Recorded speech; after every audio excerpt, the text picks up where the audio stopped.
We can go ahead and get started when you're ready, Patty.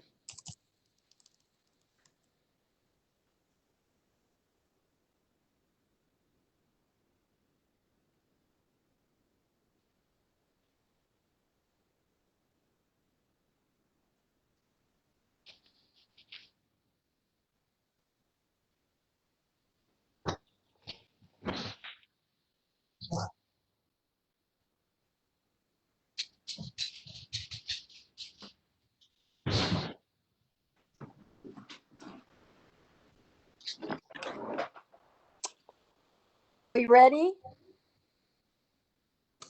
Yes, Patty, we are on Facebook Live right now and recording, so we can go ahead and begin the meeting. Okay, thank you so much. Welcome, everyone. Welcome to our June 18th, 2020 meeting of the Sheriff's Civilian Oversight Commission. This is the second of the two meetings that we're holding this month of June. I'm hoping that everyone who's within earshot and Facebook and that the people are hanging in through these remarkable times that we're in, and definitely taking care of yourselves as best you can through this pandemic. Before we begin, I'd like to take a moment, which is our custom to do, is to take a minute to center ourselves. I'm going to ring the bell and just take a moment to breathe, feel your feet on the floor, and everybody can arrive, and so we can begin this focused time together.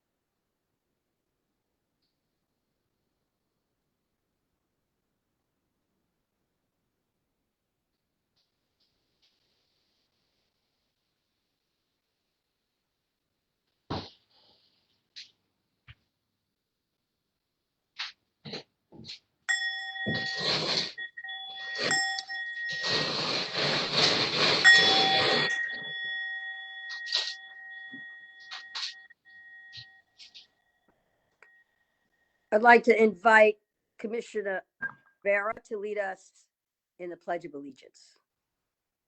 Okay. Let's all start.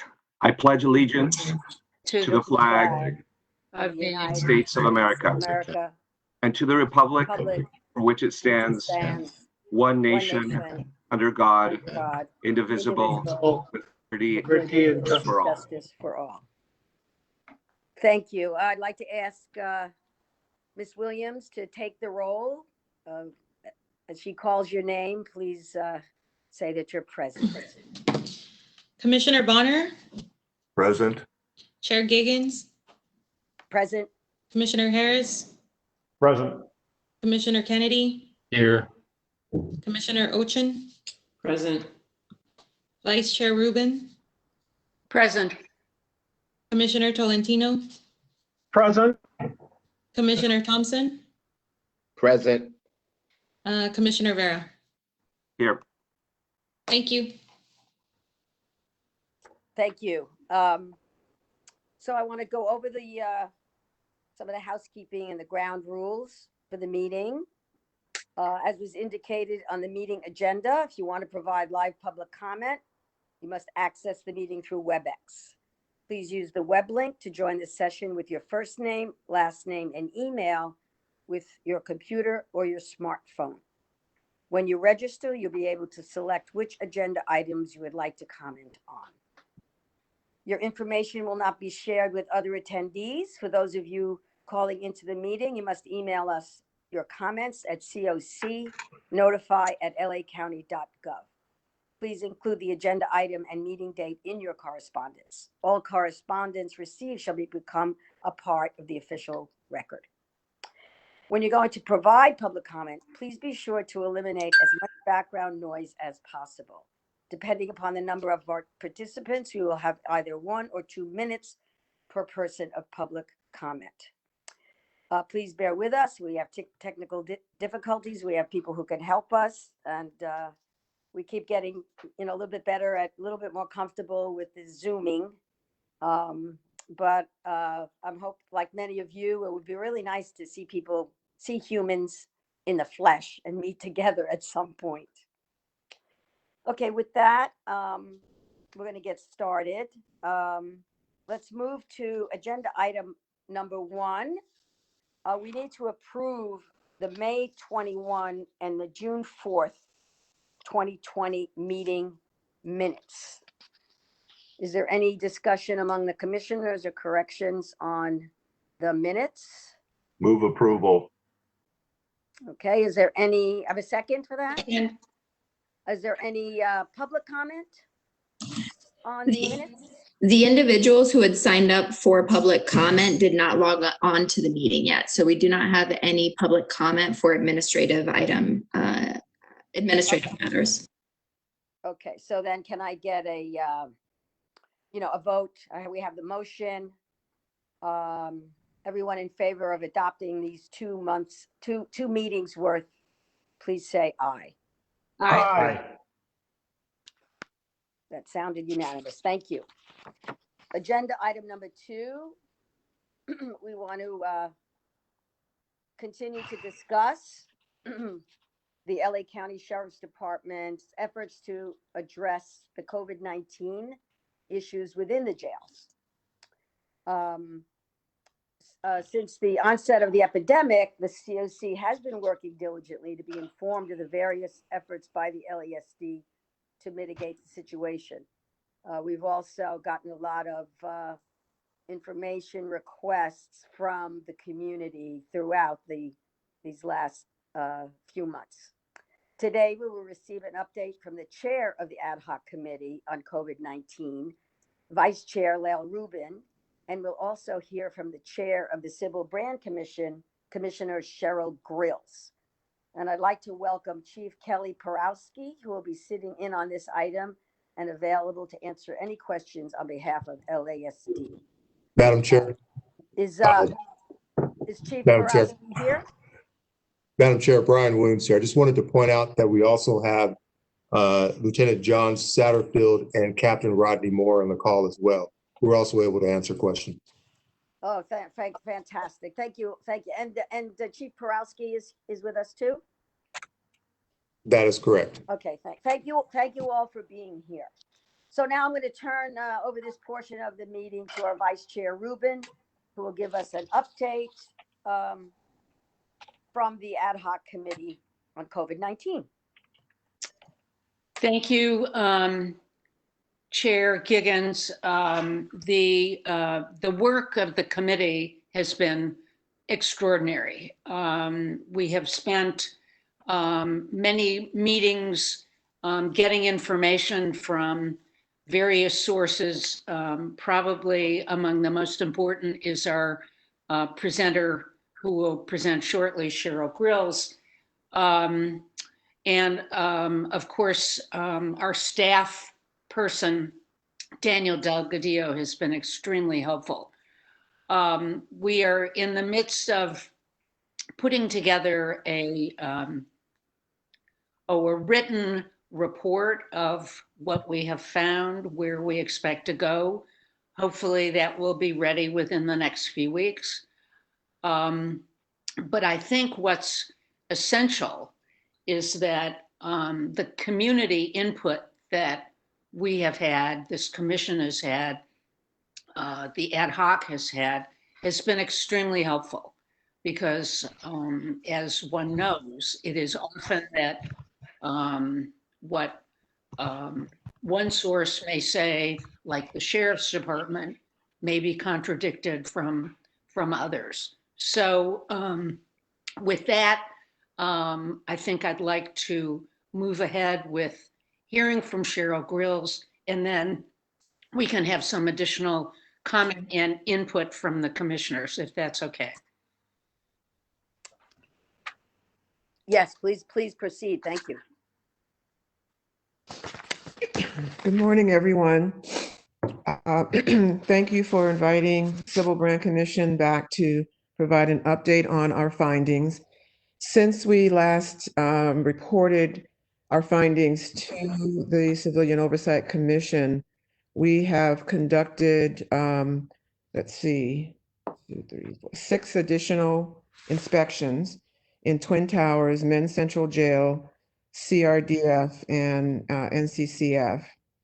So I'm going to provide you with updates, but I wanted to try to actually start with my conclusion because there's just so much here.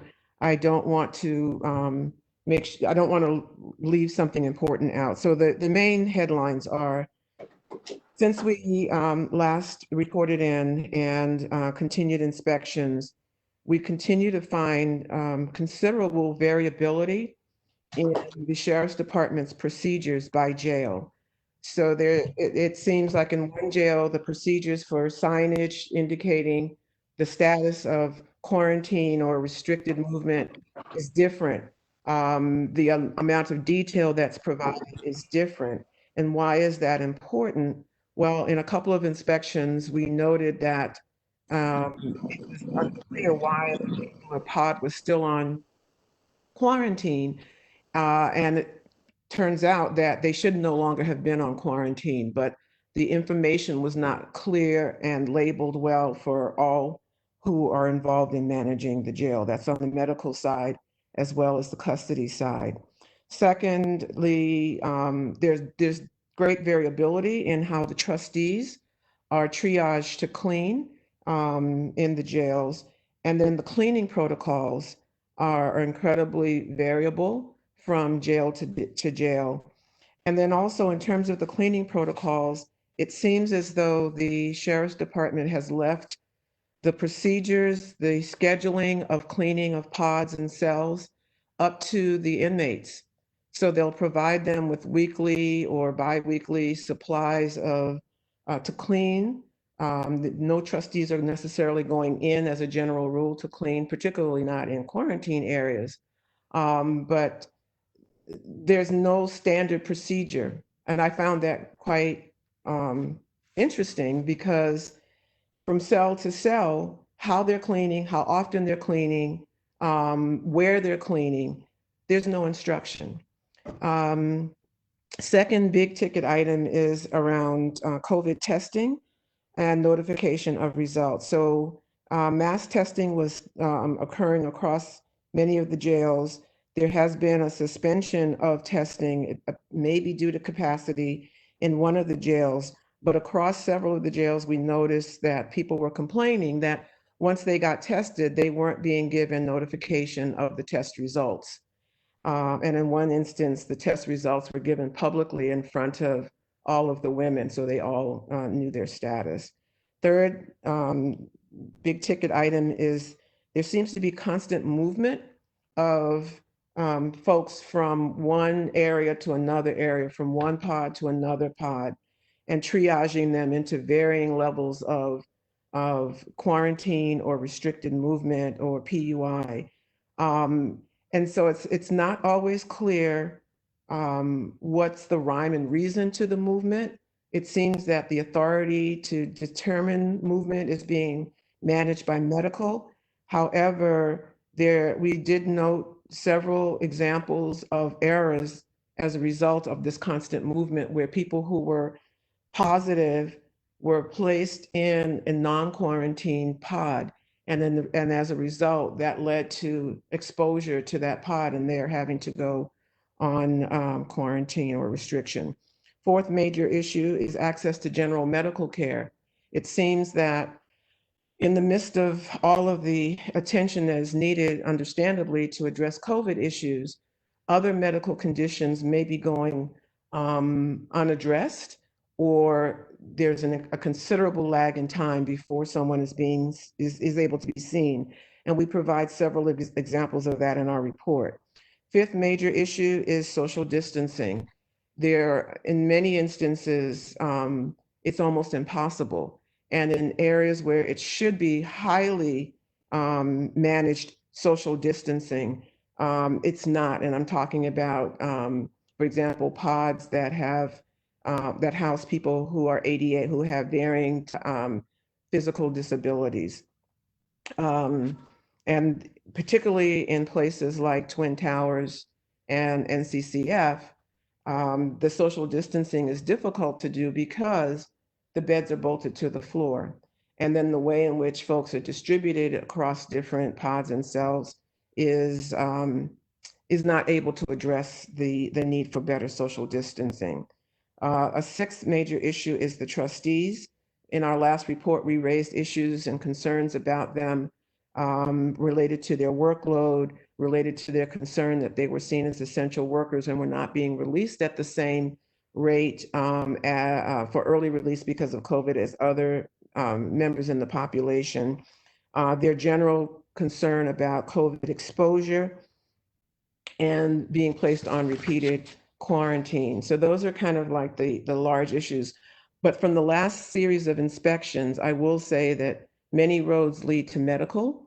And so we will be setting up a meeting with several people to discuss medical procedures, possible issues related to staffing and the ability to manage all that needs to be handled in this COVID reality. So since we last saw you, we did do, as I mentioned, these additional inspections. And I want to lift up some issues related to CRDF. So mass testing was conducted. It was launched around May 19th. Over 80% of the women agreed to testing. Responsiveness to requests for testing after intake, however, or after that mass testing is unclear.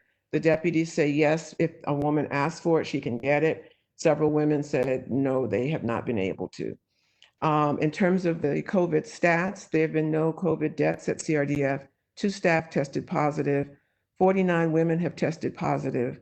37 tested positive and were asymptomatic. 28 of the 49 women who tested positive were trustees. And that's pretty alarming. And that aligns with their concerns about some of the duties that they're required to do and not having adequate PPE. The trustees who were positive in 2,700 actually provided Civil Branch Commission with a list of their names, booking numbers, and the dates that they entered CRDF.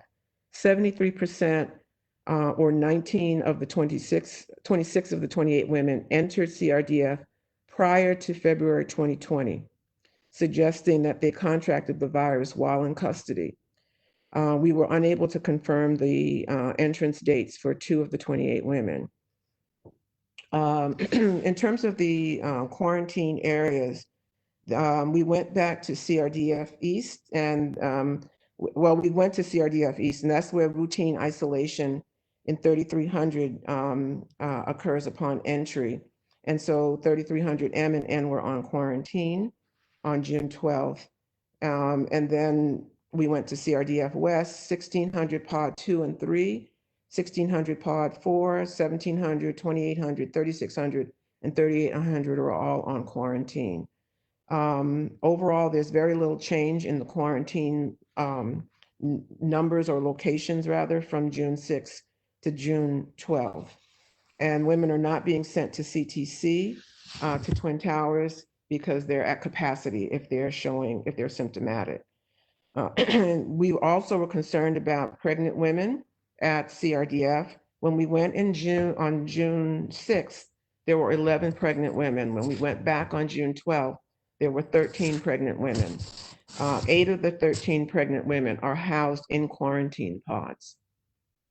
So we will be going to do follow-up to check on them, but they are distributed, the women, across different sections of the jail. We did follow up with and receive the location of these women from Deputy White, who meets with them at least once a week.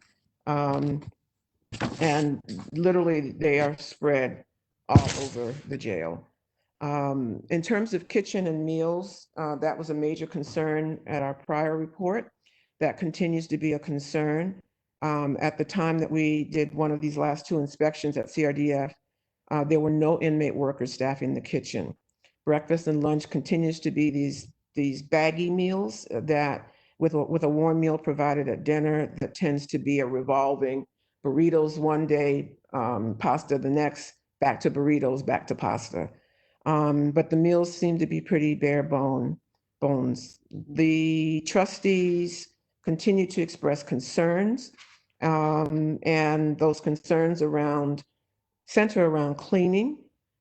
They are assigned to clean areas, pods, or cells, and they're not informed, they say, about the status of the area that they're going in to clean. Like, this was quarantine, this was an area that had someone who was positive, et cetera. And they feel they're not being provided with proper PPE.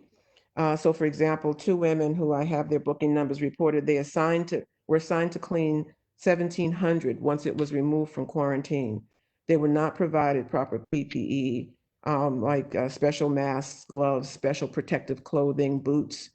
Once they completed the cleaning, they showered, but they had to put back on the same clothing they had on prior to or during cleaning. When they expressed reticence about doing the task of cleaning some of these areas, they reported they were threatened with being rolled out, which means you get taken out of a trustee dorm area and placed somewhere else that's less desirable. And also threats around their credits.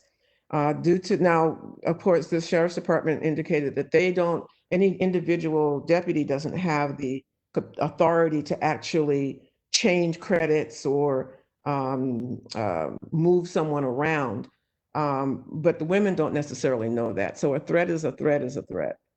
Due to the trustee shortage, there's also been a tremendous strain on laundry and other areas, and the deputies have had to step in. Let me move on down really quickly to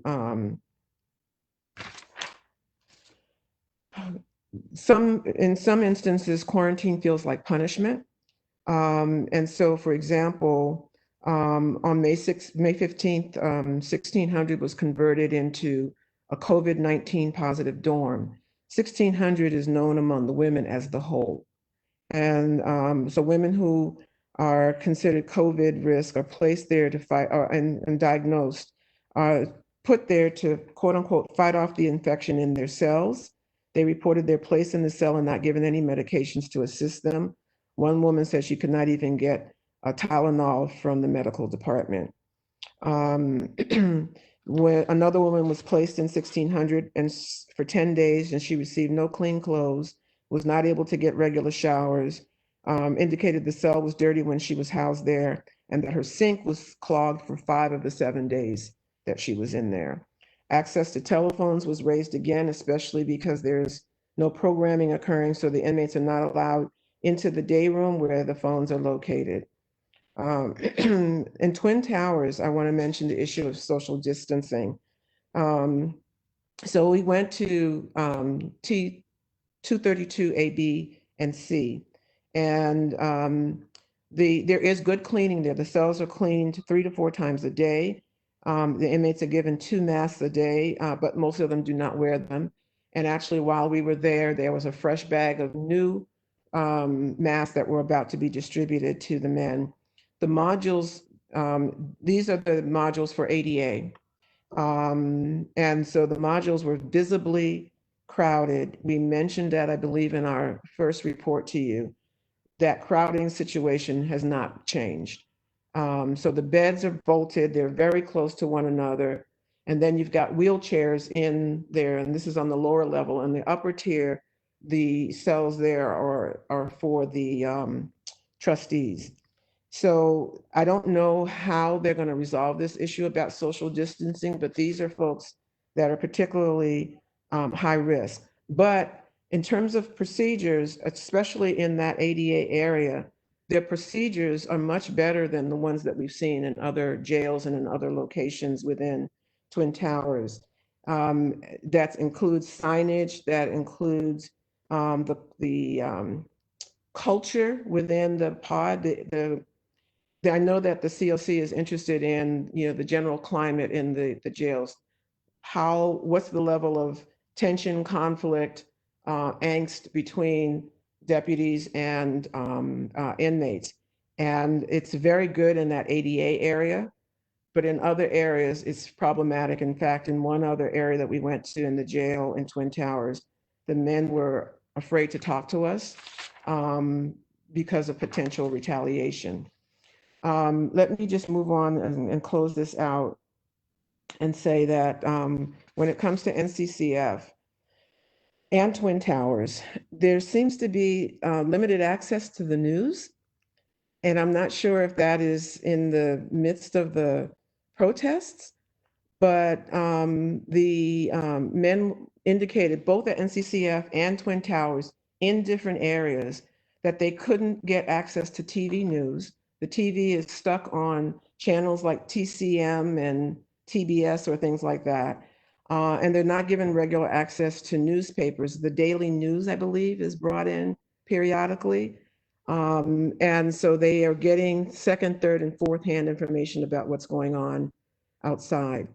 I asked Captain Macias if there's some policy at LASD about access to news in print or television, and he said he did not believe that that was the case, but he was going to check. At NCCF, the social distancing is also a problem. The men are not wearing their masks, however, the deputies are. The men are complaining about continuous lockdown. It seems that the determination of whether or not an area is going to go on lockdown is medical. It also appears that the constant movement from one pod to another is determined by medical. But those determinations seem to have some problems and glitches within them. And then a major issue is the not having access to medical care that is non-COVID related. Several concerns about that were shared across the jails. And as one example, an elder at NCCF who had already lost his right leg, has diabetes and fears that his left leg is headed in that direction for amputation. And you could look at his foot and see very notable swelling and other problems with his foot. So the sheriff's department did indicate they were going to take him immediately down to medical to be seen. Another man has had chest pains for 3 weeks and not been able to get attention. Another man was waiting a month and a half with a severe toothache, not yet seen. Another man has asthma and needed follow-up and has not been seen. Another man had problems with his jaw and his foot and has been waiting a month and a half and has not been seen. And another man has been waiting for about 3 to 4 weeks for complaints with back pain. Commissioner Grills, can I ask a question? But I mean, I'd like you if you could wrap up. Sum up. But I do have a question.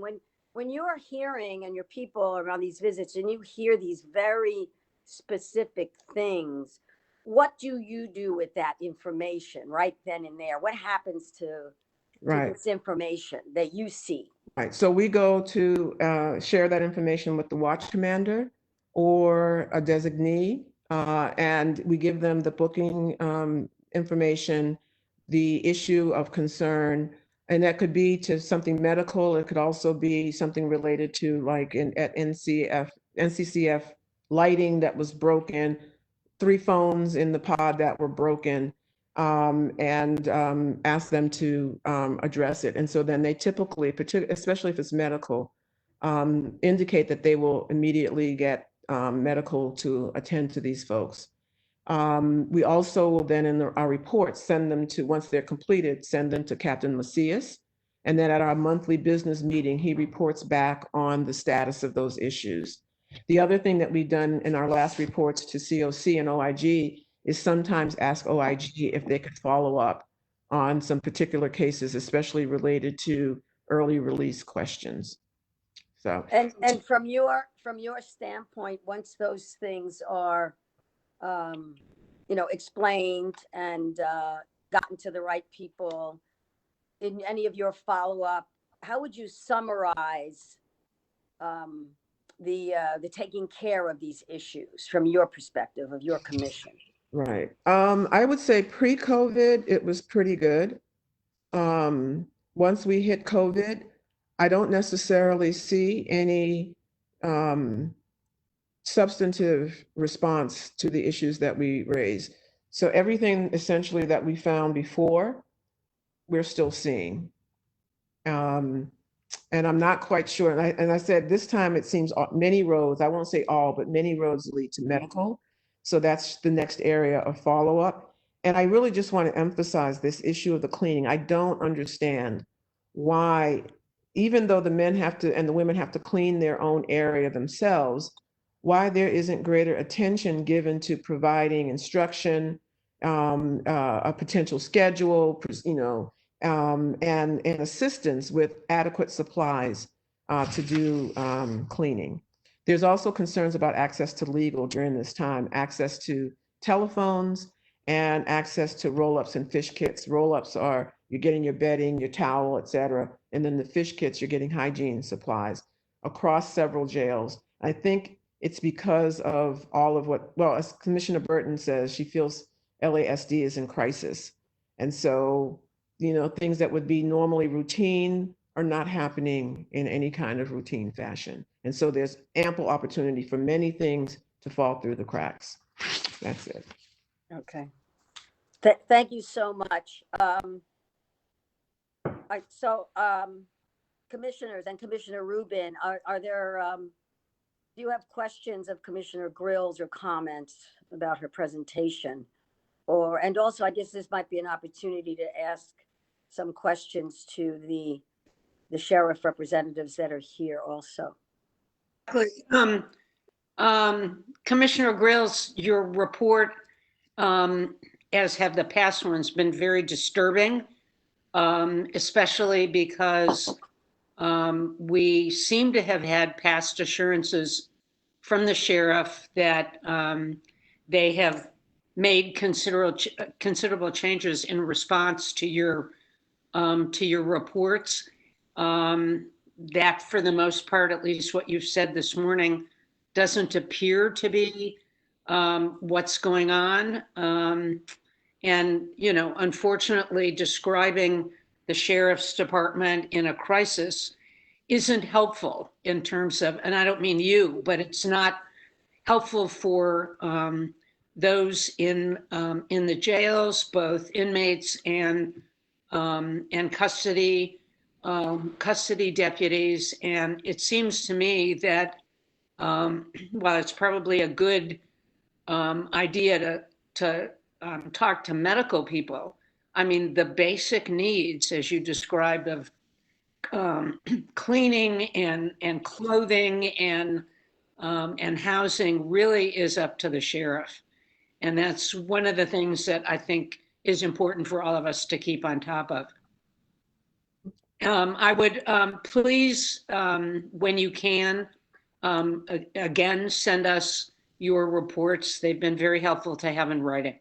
Yes, I will have the CRDF report to you today, and the Nccf and Twin Towers reports, and Men's Central Jail probably in the next day or two. Great. Thank. Mm-hmm. Other commissioners? Yeah, if I, can, and input from other commissioners on the Ad Hoc Committee.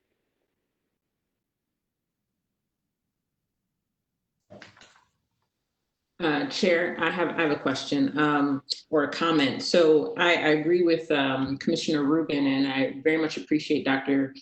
Grills for her dedication and her attention to all of these really important issues that are happening in the jails, and for testifying about what you've seen and witnessing for everyone here and for the public. My biggest question is just about the population. Does the population, in your opinion, contribute to the problems that you've identified with hygiene, social distancing, movement between the different facilities, lack of consistency? We still have about roughly 12,000 people in the jails, which is at capacity. So I'm just wondering if you could comment on the issues related to population. When you say population, do you mean that they are in custody, in custody population? Right, the in custody population. Yeah. So I would say, actually, I have been struck by how creative and also how community centered in the folks have been, because they've had to come up with their own strategies to keep themselves safe. And there seems to be a level of cooperation from pod to pod and jail to jail around that. They're looking out for each other. Several folks I've found in different jails were keeping logs. So they had dates, they had what happened, they had what was the follow-up, so that they had a record of what has been happening. They have figured out how to do their own cleaning. They've come up with their own schedules on how to do that. They have tried to navigate some of the racial tensions, especially in some of the men's jails, to not, to not let that somehow compromise their health. So I would say that some of the problems that we're seeing is not necessarily specific to the population itself.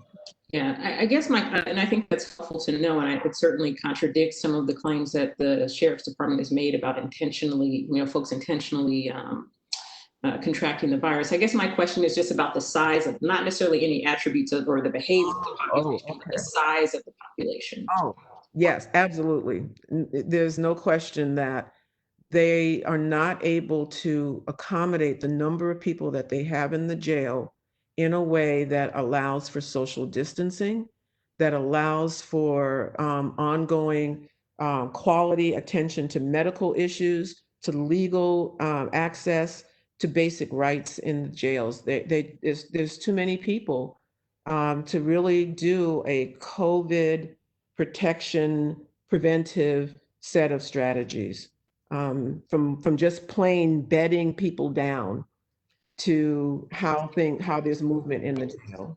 Yeah, that's really helpful. My other question is if you were able to get any additional information about how someone who tested positive was placed into a non-quarantined pod or housing unit. How did that happen? That's a really interesting one, and it came up a few times, and it seems, and that's where there's like this thing happening. Medical is saying one thing, and custody may be understanding something else, but custody, but the Sheriff's Department in all cases said they follow the instructions of medical, who says put this person in this pod. And so when they go to place them in that pod, it seems that someone's not checking that pod is actually one that is not in quarantine currently, or on restricted movement. And that's where the signage becomes helpful, because as the deputy is escorting someone, they get to the door and it's like, wait a minute, it doesn't seem like this is quite right. Let me double check with medical to make sure this is what they want, and make sure that they understand the current status of that particular pod. So I think that in several instances, this placement was happening and people weren't necessarily clear on the status of the pod when it was occurring. And that person could stay in that area. It wouldn't be like we made a mistake and we caught it 30 minutes or an hour into. It could be 3, 4, 5 days later that they realized that this was an error. And mistakes do happen. And I witnessed a mistake myself with a pod being on quarantine that no longer needed to be on quarantine. And when I pushed the issue and asked them to check the records, the jail checked its records, and it checked the records downtown and realized that the two weren't matching up. And then they had to go and figure out, well, where's the error? And then they realized, oh yeah, they should have been off of quarantine a few days ago. Madam Chair. Oh, sorry, I just have one last question. You talked about some of the issues related to medical care and getting medical care for non-COVID matters. Have you been able to talk with the Department of Health to rectify some of those issues? And that's a good question. Yeah, so we gave the information for those who had urgent, what appeared to be urgent medical issues, to the watch commander or some designee at those particular jails. And then they said that they were going to follow up with medical that day, that afternoon. Who was really good and very responsive about that was Twin Towers.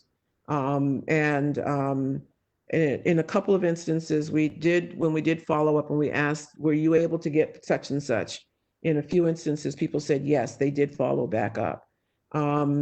So we didn't contact medical directly. That's the next step, is that we have a series of questions for medical, but we want to make sure that medical is able to see them right away, and the sheriff can expedite that by bringing them down without having to do the paperwork and, to put in a request. Thank you very much. Madam Chair. Commissioner Bonner. Yes, thank you. I'm not sure, this might be for the sheriff's representative, but two questions. One, what's the current daily inmate population count, let's say in the last few days? And how does that compare with the count back in February of this year? And the second question is, I think we had a report on this at the last meeting, but how many inmates have died from COVID-19 to date? Right. So I actually think those are better suited to the sheriff's department.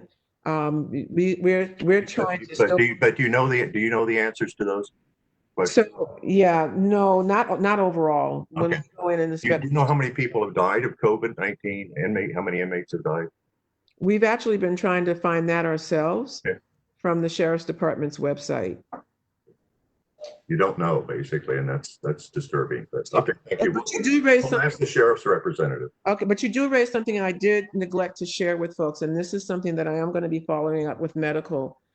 And that is what address is being used when folks are being tested and the results come back positive. Are those positives now showing up for the place that they're currently located, the jail address, or their home address? And we've been getting mixed messaging about exactly how that happens. In some instances, their home address, which means that their count is not going to show up in the sheriff's department count. And in other instances, they say, oh no, we use the address of where. So I've not been able to get a clear answer on that. But the answer to that is very, very critical. Thank you.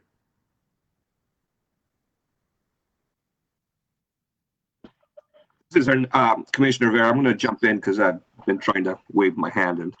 And Dr. Grills, thank you for your report and your work. It's critical, and we value it so much. I wanted to focus on the cleaning issue and a potential solution that I'm sure you and the Ad Hoc Committee have probably talked about, but it just jumps out at me.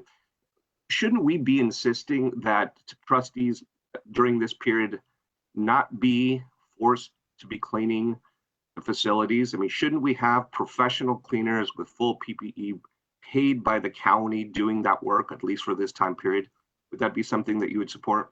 Yes. And in fact, I don't know if it was Captain Macias or someone at the watch, not the watch commander, but the second to the watch commander, indicated that they did hire an external cleaning crew.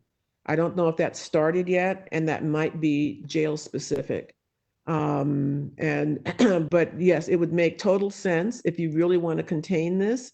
You don't have the people who are in the confined areas cleaning it, because what you see happening is this atrocious recycling back into quarantine. Folks are on quarantine 10, 14 days, off one day, back on quarantine, and that's affecting their court dates. That's affecting their emotional and psychological well-being, and it's affecting their health. I want to offer this opportunity to the other members of the Ad Hoc Committee if they have any comments or questions for Dr. Grills. I'm not part of the Ad Hoc Committee, but I appreciate Commissioner Hernan's or Commissioner Vera's question, because my question is related to that. This is the second report, and it's a terrific report, Dr. Grills, but it seems to me like it's an easy fix to just put together cleaning procedures, scheduling of procedures, and providing the appropriate cleaning equipment. I mean, what's holding that up? I don't know, and I have the same question. And also, I wonder if the Sheriff's Department, at the level of administration, is bringing together representatives from each of the jails to share best practices.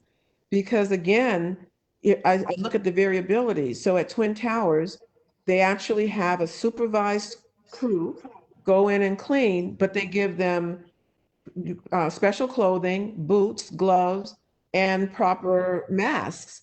Then they're allowed to shower after and put on clean clothes. But that's not the case when you go to the other places and spaces. So, yes, I wish I. Yeah, I wish we'd follow up on that. To me, that's such an easy fix. My second question is that I think you've mentioned it in almost each jail facility, is the social distancing.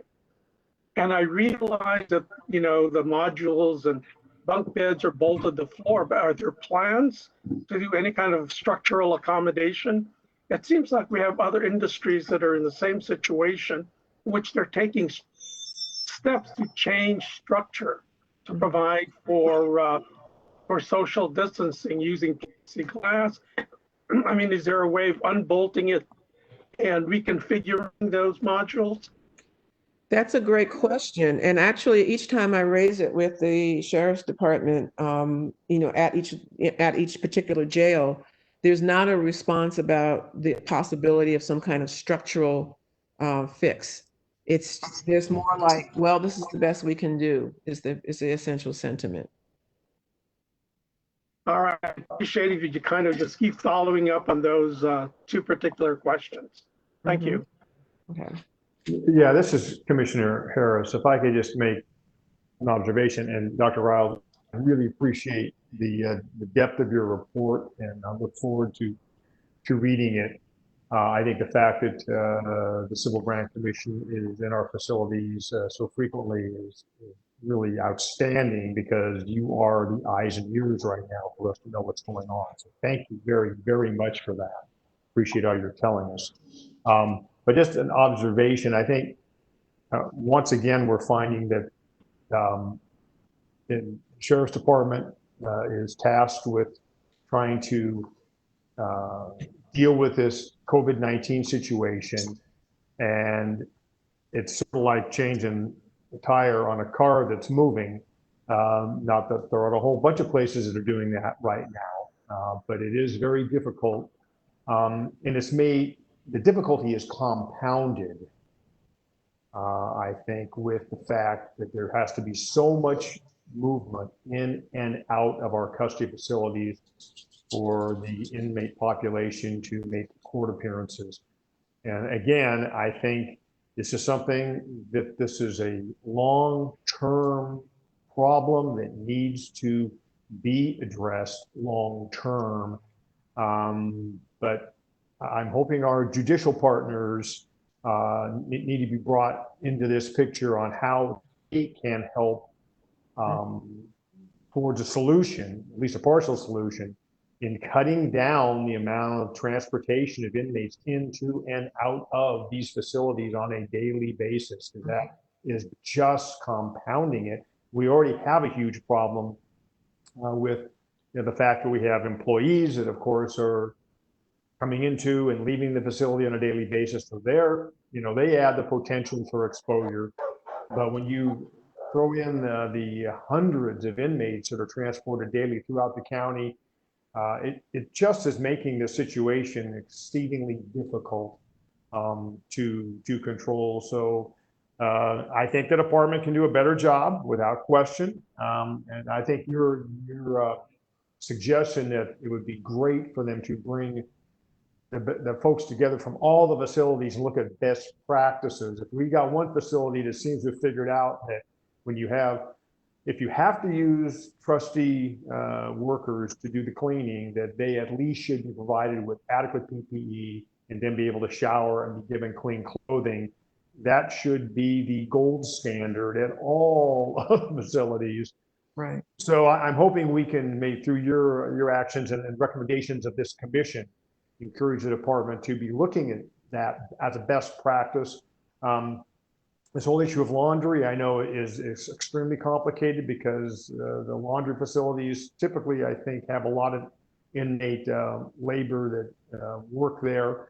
But I know that they also have professional staff that operates those. But having the ability to have clean clothing at our facilities now is critical. I'm going on and on. I won't. We do need to hear from the Sheriff's Department because they're hearing a lot of this. I'm hoping they can give us what their observations are of the problems. But again, I thank you, Dr. Riles, for everything you're doing, because you are really giving us the eyes and ears on the ground so we can get a better idea of what's going on. Before we go to the Sheriff's Department, I just wanted to respond to Commissioner Bonner's question. I just checked the Sheriff's website that indicates how many folks have tested positive, how many are asymptomatic, how many are symptomatic. It looks like there are roughly 2,500 people who have tested positive throughout the course of this COVID-19 crisis.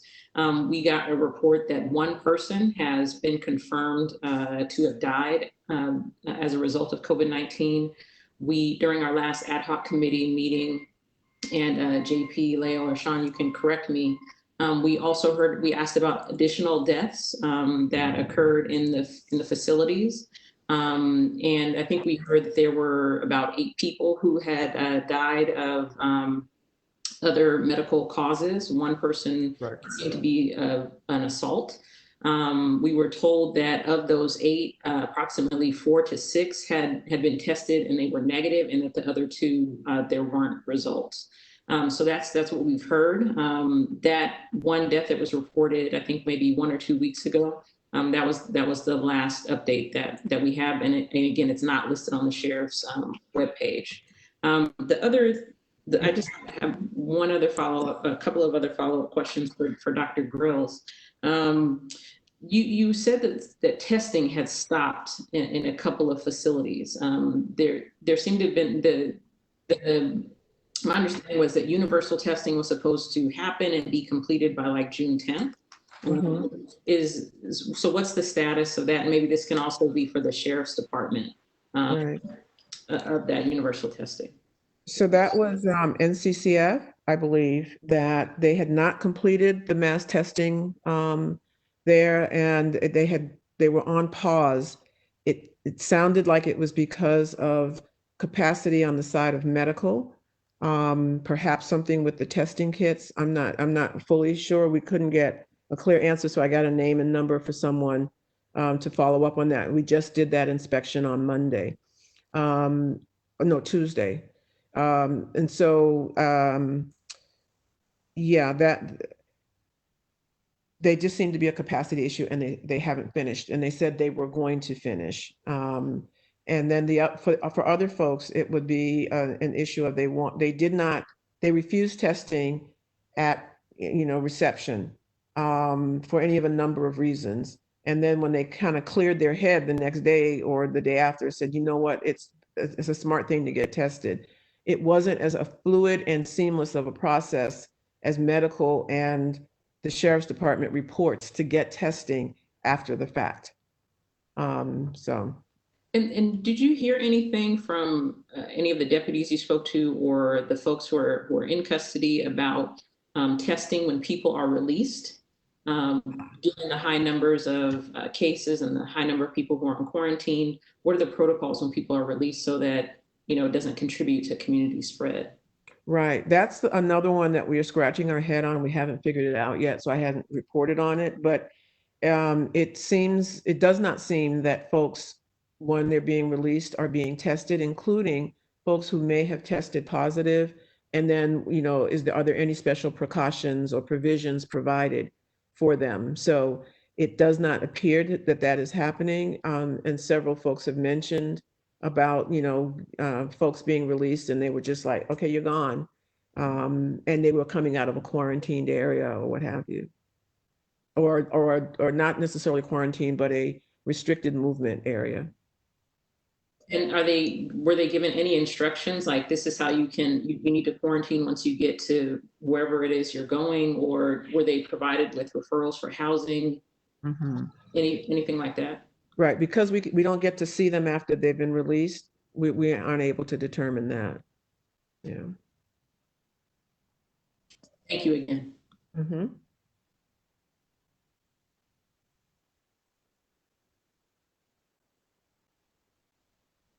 You're on mute.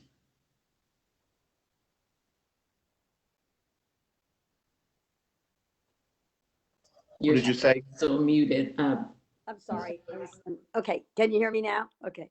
Yeah, I'm just wondering if the sheriff's folks who are here would like to make any comment about any of any of these things that have been brought up today.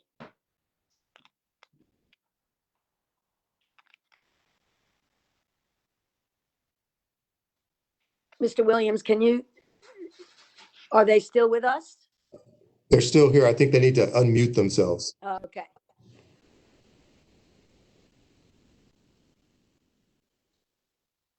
So this is Jennifer. We have John Satterfield, Kelly Porowski, and Rodney Moore from the Sheriff's Department that are online. They should be able to unmute themselves and show their video if they are there, but we did do AV checks with them earlier. So good morning. This is Chief Kelly Porowski. I'd like to thank the Civilian Oversight Commission for inviting me to the meeting today. As the chief overseeing Custody Services Division specialized programs for the LA County Sheriff's Department, I'm here to address the concerns on the part of the commission and provide any answers that I have available. So with that being said, I would just like to, just to reassure you that the LA County Sheriff's Department is not in crisis, and that we work very closely with Correctional Health Services to manage the inmate population who have illness or asymptomatic positive COVID testing. So we work very closely with them. We also work with our Custody Emergency Operations Center to track those inmates that have been deemed positive and to work with them to find appropriate housing. So some of the things that I can tell you about strictly today is our population of inmates who are currently positive. And so we break them down into two different components. And right now we have 47 positive patients in isolation who are under medical observation. We also have 86 inmates who are asymptomatic positive.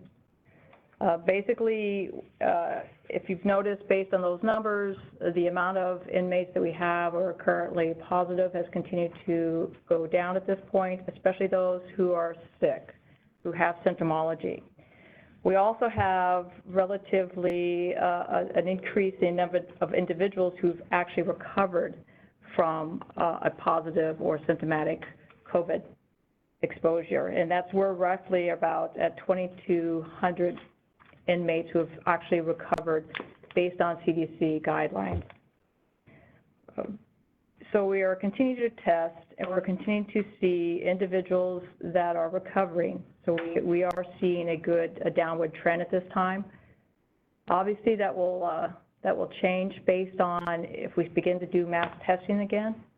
We have completed, my understanding based on CHS's information, we have completed the majority of tests up at PDC.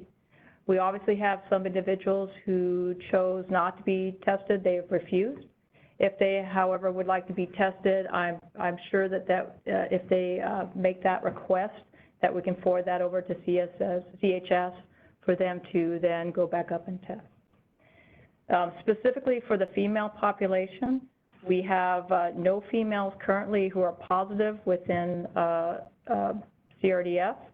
We do have 7 individuals who are PUIs, so basically under investigation.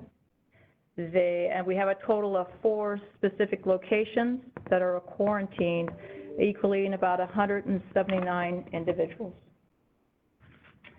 So that being said, like I said, I just want to assure you that we're not in crisis. It appears at this point the trends have continued to go down. Obviously, there's going to be additional testing. We have not completed all the testing currently within the jail population. We are going to begin testing again next week, and we're going to be focusing on Twin Towers Correctional Facility and at Men's Central Jail. That being said, as you know, when they do those mass testings, we do expect there's going to be an increase because there are asymptomatic individuals who will constantly come back testing positive. So in regard to the amount of COVID currently and what we're doing, we are, like I said, moving forward with the testing. I would like to, any questions regarding that? I have a question regarding that, if I may. Sure. You'd mentioned the CDC guidelines regarding people recovering, and I'm looking at the bulletins put out by the Sheriff's Department. It says that when people are asymptomatic, they are deemed to have recovered after 72 hours of no symptoms. And I'm looking at the CDC website, which recommends that when a person is asymptomatic, that they be deemed to have recovered after 10 days of isolation, since obviously they don't have symptoms to have go away. Is it the one that's referred in the email where you're keeping them isolated for 72 hours, or are you keeping them isolated for 10 days? So in those situations, it's actually CHS that makes those calls. Then they will advise us. Since I'm not aware if somebody is symptomatic or not symptomatic, we rely on our correctional health services partners who work very closely with us to provide us that information. Once they have advised us that somebody is recovered, that is after they've gone through their procedures and criteria, then they make a notification to our basically our custody EOC. At that point, we make movement. So you have no information that the email being put out by the Sheriff's Department saying that the asymptomatic people are being released from isolation after 72 hours is incorrect. As far as you know, that's correct, and they are not being isolated for 10 days. I would have to defer back that to Correctional Health Services. I don't see, I'd have to look to see where that's located on the website. So I can take a look at that and get back with you. Thank you. You're welcome, sir. You know, Chief, I have a question. I have a question. This is Commissioner Giggins. You know, I'm just wondering, and, you know, please disabuse me if I'm asking something that doesn't make any sense, but you know, when we test, you know, it's for a moment in time. Right. Has there been like, and then there's mass testing. Has there been a plan, or are you thinking about like a revolving, like once a month you have to start up again, or how is that? Since, you know, test gives some good information, but only for a certain amount of time. How do you handle that? So, or not? Well, ma'am, so basically we test individuals on intake, and then, you know, as like I said, that's CHS makes a determination in regard to testing protocols. That's not really our call. We work closely with CHS to make those decisions, but we just follow their recommendations. I don't know if that answers your question. So you're not, even though, yeah, I understand your answer, but you're not aware about any type of people then getting tested a second time, or any, you know, you're not aware of that? No, ma'am. Okay, thank you. I have a question regarding what we heard this morning relating to cleaning and hygiene issues that have been spelled out not only by the civil brand inspections today, but in the past. How do you address those serious issues? So we do have cleaning protocols, and they're specific to different locations. An example of that may be if we're talking about single-man cells, how those are cleaned as opposed to a dorm. Also, it also makes difference as to localities or areas in which we have different types of classification. In most cases, we do have specific cleaning criterias or schedules. An example would be over maybe up to Nccf, where they provide cleaning supplies and ask trustees inside the dorm, those who work or live within their own pod, to do it 3 times a day. Therefore, they're giving the cleaning items. Obviously, that might be different than a location where you have an individual who's a single man cell or a single individual cell. So if I'm living in a cell by myself, I may choose to ask for cleaning items outside that 3 times a day. So if we're having individuals clean in areas that there is quarantine, and we have inmate trustees as part of that cleaning crew, we're ensured that they were provided PPE equipment along with gloves, and any other special items. Obviously, once they're done with that cleaning, we provide them a change of clothes. They're able to shower. And if there's somebody who is making a suggestion that that's not happening, and I would really be interested to get that information because I would like to personally follow up with that. It's obviously very important that we provide protection to the inmate workers or the trustees as at the same level as that we're providing to anybody else that's going into those areas, including the Civil Brand Commission if they would like to have PPEs, OIG, and so forth. Okay, Commissioner Rubin, I'm kind of aware of the time, and I know we want to open it up for public comment. I have a question. Your plan is to develop a report? As you have surmised from comments and presentations the last couple of meetings, there's a great deal of information. So the hope will be by the next meeting, we would have something to present to the commission.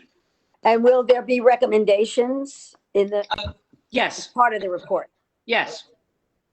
Okay. And ma'am, could I, this is Chief Porowski again, can I just make a comment?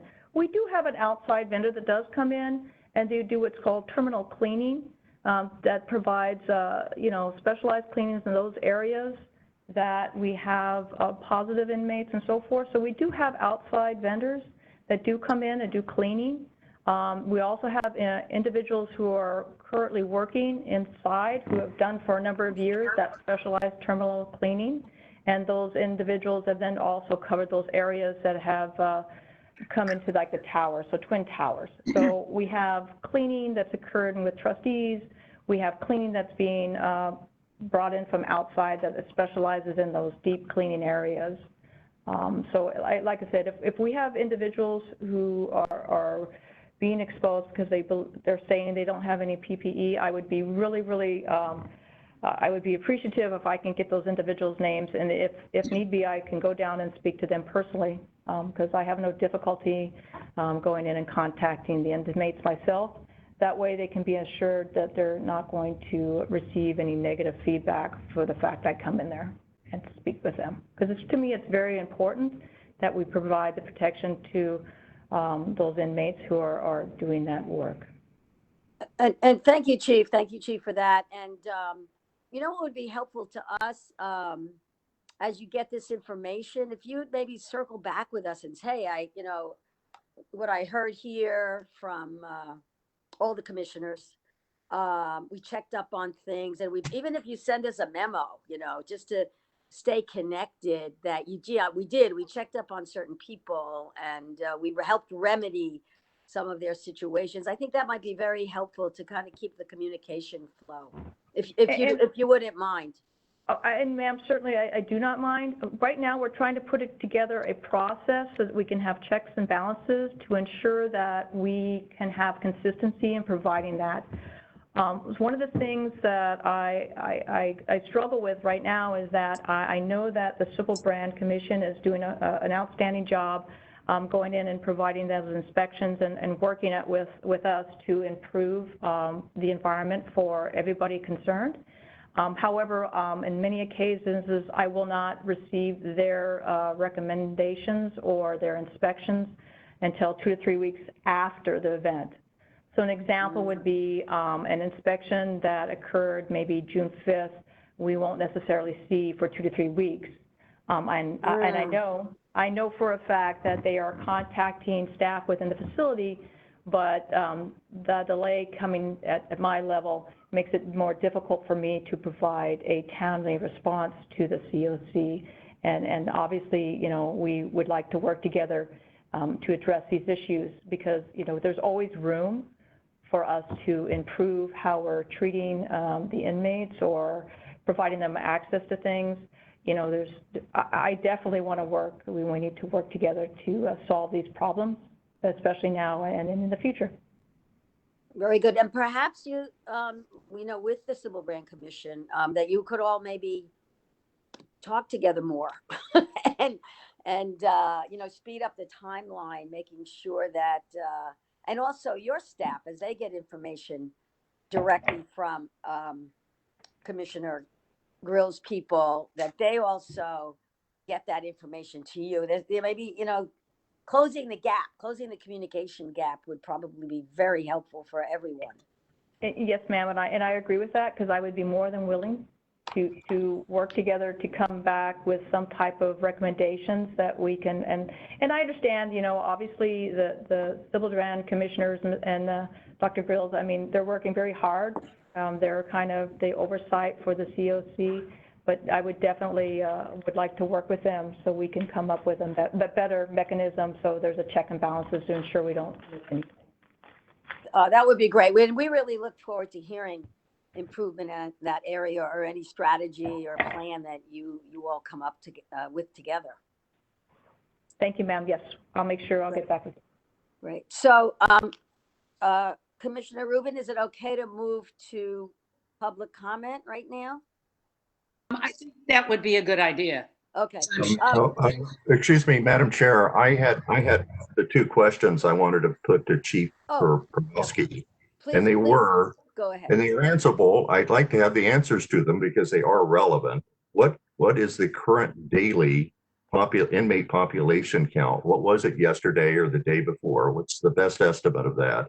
How does that compare with February of 2020 of this year, a few months ago, before the COVID pandemic? And then secondly, how many deaths of inmates have there been from the COVID virus to date? I would like answers to those questions if they can be answered. Certainly, sir. So in February, our count was 17,076, roughly. Currently today, our population is 11,880. And as just a point of reference, our population has actually gone down since Monday, approximately 42 individuals. And looking at that, you can see that we are having a type of plateau. Understanding, though, that I look at a county jail as like a glass of water, and as quickly as you fill that water glass up, people are being released. So water goes in, or we have people coming into the jail, and people are being released. And we provide these lists to our various, so we provide additional lists to our justice partners to have them review and look at inmates who may qualify or be available to be released. So that's basically it. So our count has kind of leveled out. However, it still continues to go down, and that deduction is variable depending on how many people are actually coming to jail. The second of your questions is the number of individuals who have died of COVID is in 1, and it is still 1 at this time. All right, thank you. You're welcome. Okay. To follow up on that, Chief, do you know what the maximum occupancy or the maximum recommended occupancy is total for all of the facilities in terms of the size of the population? So basically we have what's called a BSCC rating. That rating is variable depending on the time in which an inspection is conducted by the BSCC team. Those ratings are variable and they change depending on the type of location and type. So at this point, I cannot give you an exact breakdown. I know there's a recommendation on the part of BSC to what our rating is. However, there is a federal lawsuit that basically, the federal court, put out what our typical maximum capacity could be, roughly 17,000 to 18,000 inmates. And during that court case, they said that was okay for our current jail system, 17 to 18,000. So we've actually reduced it significantly over the last few months. If you would like me to provide additional information regarding that lawsuit, or that court decision, I can. Yes, please. For the record, that's the Rutherford case. It's been around for about 25 or 30 years in federal district court. Yes, sir. Thank you. Okay. I want to do first of all, I want to thank the Ad Hoc Committee. Thank you, Vice Chair Rubin. This is some heavy lifting going on. Thank you, Commissioner Grills from Civil Brand, for all your work. And thank you, Chief Porowski, for being here today. Your input is very valuable. And I look forward to, again, continued communication and more information circulating.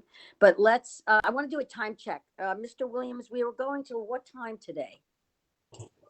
We'll be going until 1 p.m. today. 1 p.m. today. Okay. So let's open the microphones for public comment. And Jennifer, are you there to monitor that for us? Madam Chair, I think Commissioner Harris had his hand up. I think he sorry. had a comment. I think Commissioner Harris had his hand up. Oh, I'm sorry. I didn't see that. Yes, sir. Yeah, and thank you for that. I just don't want to overstate the obvious, but it seems I know this came up about this issue of being able to retest people. And like I said, I don't want to overstate the obvious, but we wouldn't need to retest people if we could figure out a way that once they come in and they're negative, we keep them negative. And the way we keep them negative is to make sure they're housed in the appropriate module with other like negative tested folks.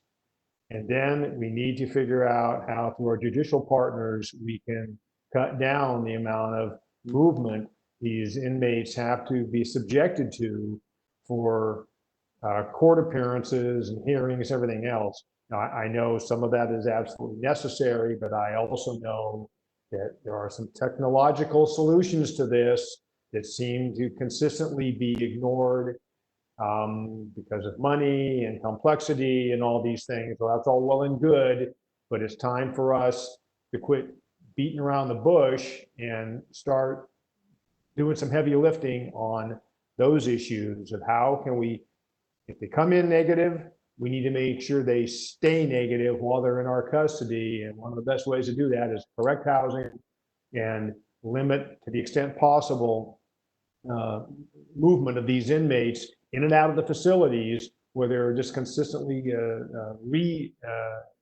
exposed to the potential to drag it right back into the facility. So I know this may sound simple. I know it isn't that simple, but that's got to be our emphasis, and we need to continue to place an emphasis on that. One quick question before we go to comment. Chief Porowski, there's been a report about the social distance. Are there any plans or to do any kind of structural accommodation to provide for social distancing? I think Dr. Grills said she wasn't aware of any. Are there any at all? So, sir, in regard to any kind of structural changes in the facility, some of the difficulties having to do with that is if you put something up that either divides or encloses, that's a problem because the way each facility is built, there's a very high, like basically roof line, and there are safety tops to those facilities. In other words, there's a security lid to those, so the building ability to hang something is limited. And then, so in regard to though, like say, moving the bunks around to allow for more space, that's always something we can look at.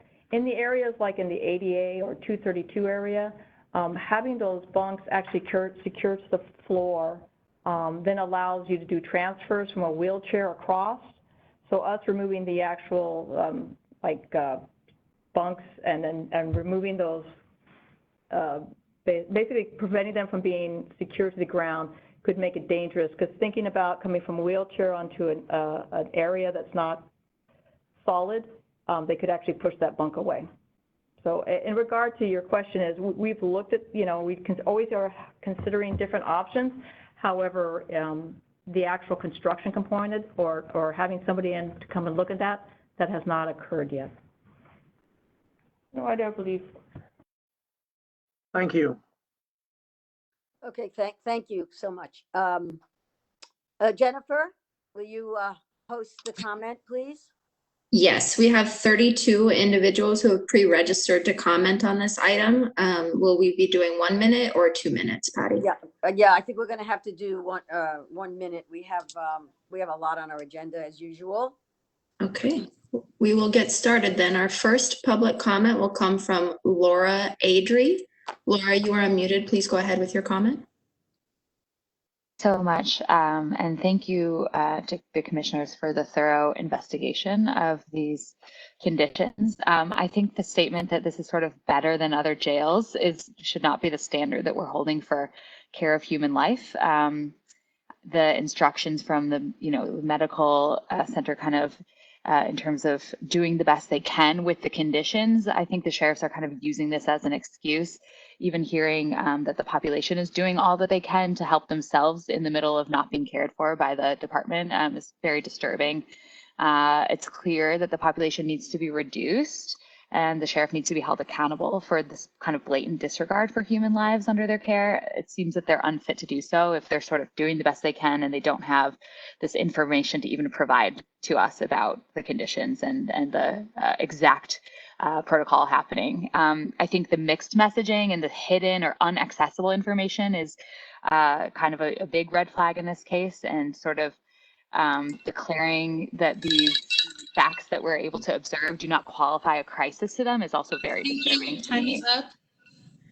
And the next public comment will come from Rick Beecham. Rick, please go ahead with your comment. Someone just here? Rick Beecham, you are unmuted. Please go ahead with your comment. Okay, hearing nothing, we will move on to the next person. And we have Josh Pinos. Josh, please go ahead with your public comment. Good morning, Josh Pinos, Anti-Recidivism Coalition.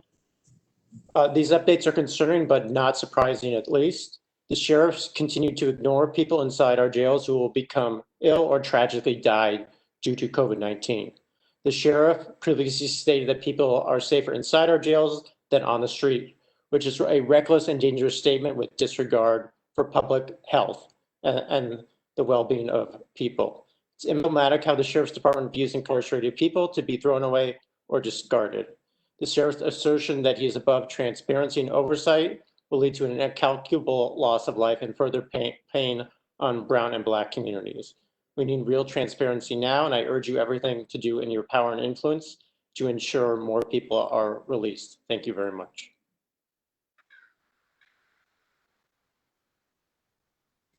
Thank you. And next we have Andres Kwan. Please go ahead, Andres.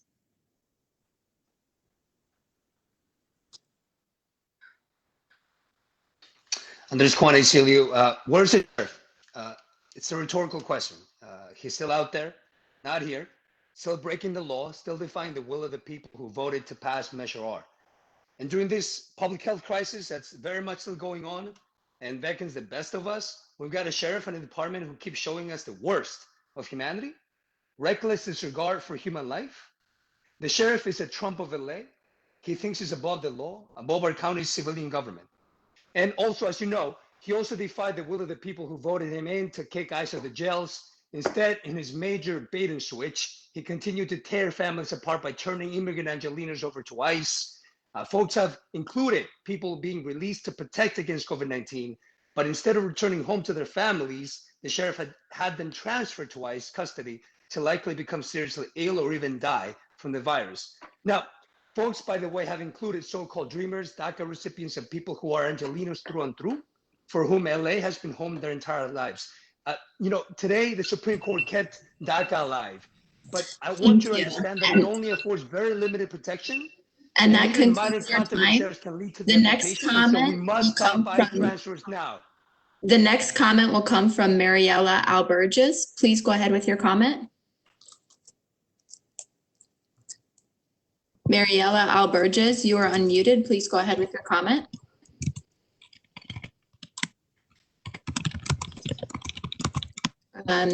Mariela Alberges, we cannot hear you, so I will go ahead to the next person.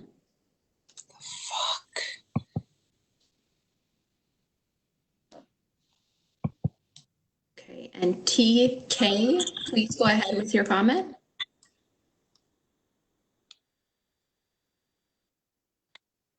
TK, you are unmuted. Please go ahead with your comment.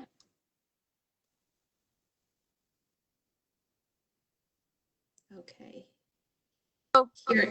We hear you. Please go ahead. Okay, give me 1 second. Give me a second. I have to get situated here. Okay, we'd like you to please commit to funding, supporting mental health, substance use diversion, additional community programs to offer alternatives to incarceration, begin their feasible study to formulate recommendations as required by Measure R, utilize power to subpoena to demand the data testimony of LA County leadership and staff from coroners, Department of Correctional Health Services, heads of each individual jail, and additional experts as to COVID-19 within the jails. Create a space for testimony directly impacted families and incarcerated persons. And also, there's a problem with y'all denying the health and delaying the health care of the individuals incarcerated. Censoring news and information is a problem also that inmates are not allowed. Moving inmates to cell.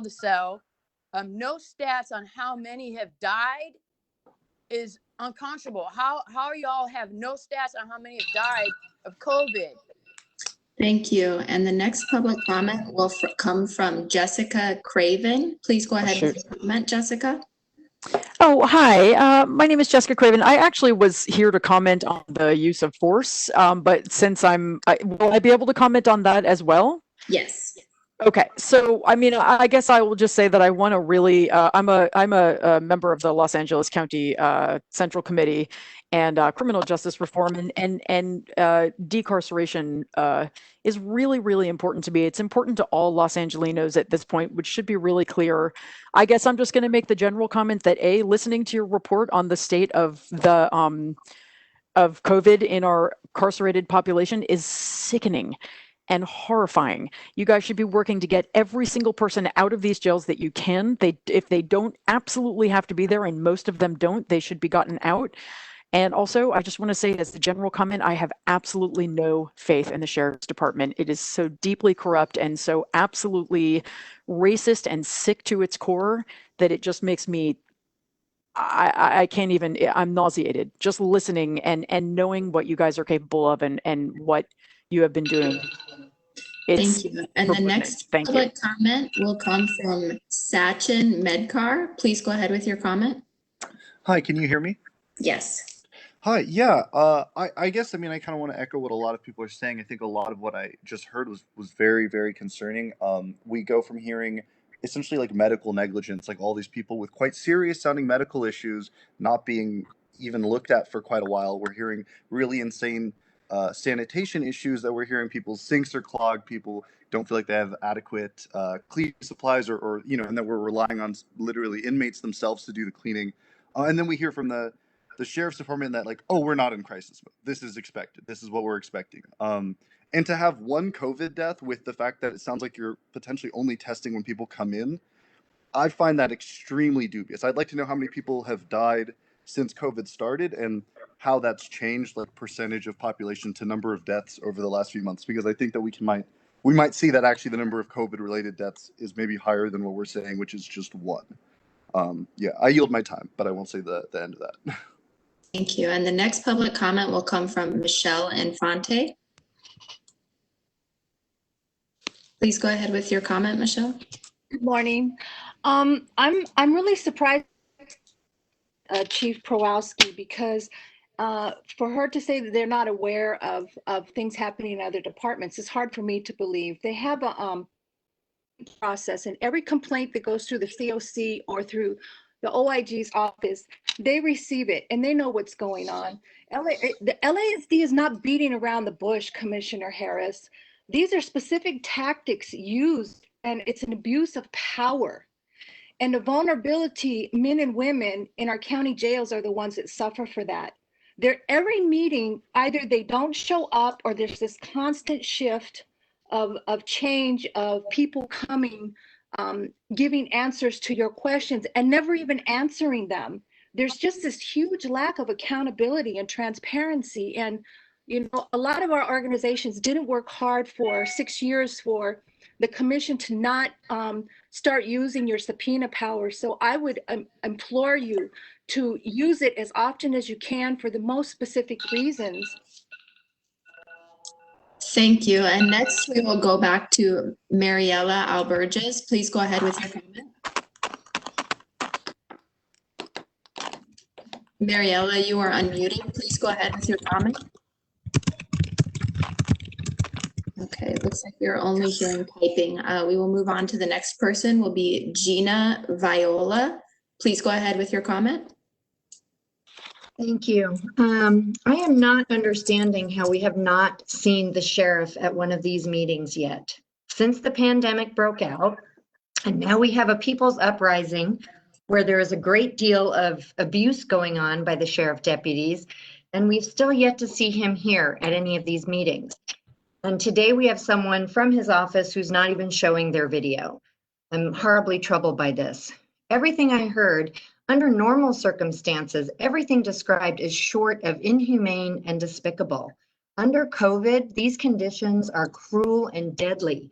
It is imperative that you start decarceration efforts in our jails now so that more people don't die from our dangerous system we already have in COVID-19 outbreaks. We need to defund the sheriffs and reinvest all funds into Black and Brown communities. Open an independent investigation into the LA Sheriff's history of excessive use of force towards communities in LA County and recent violent treatment of protesters. Sheriffs killed someone last night. They killed someone whose brother was found hanging in a tree. Thank you for your comment. And the next comment will come from Audrey George. Please go ahead with your comment, Audrey. Yes, I just wanted to say that the inability to give complete statistics, the lack of humanity in the people responsible for those jails. I applaud the Sybil Brand Commission for doing its best to try to get information, but there's no regard for human life. We have a sheriff who jokingly or seriously, whatever, made ridiculous claims about people in the jails trying to infect themselves. It's preposterous. It shows that he does not take this seriously and that he's a racist to the core. And we need to make him come to these meetings.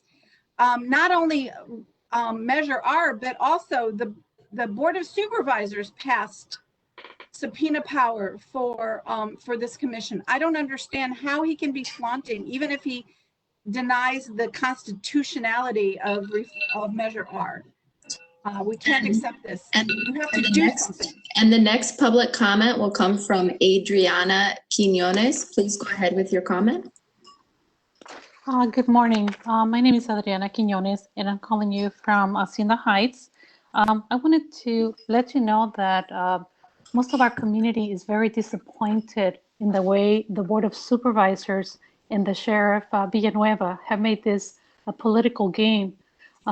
This has really affected our communities because of our lack of partnership. My suggestion would be to have a local advisory board composed of actual community residents, the elected officials and members of the Sheriff's Department. Together we can look at the problems and solutions. Attacking the sheriff does not work. Our community works very close with our local sheriff, and we have done a lot for our community. I also lived in Los Angeles City when LAPD committed a lot of abuses and continues, especially the Hollenbeck Division. Nobody's talking about that.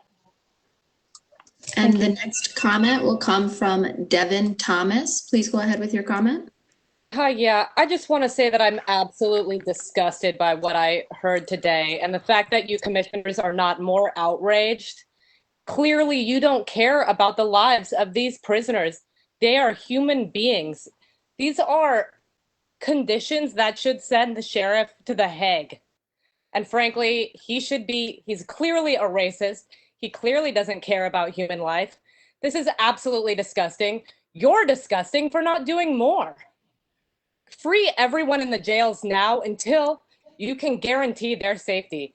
And fuck the sheriff. I yield my time.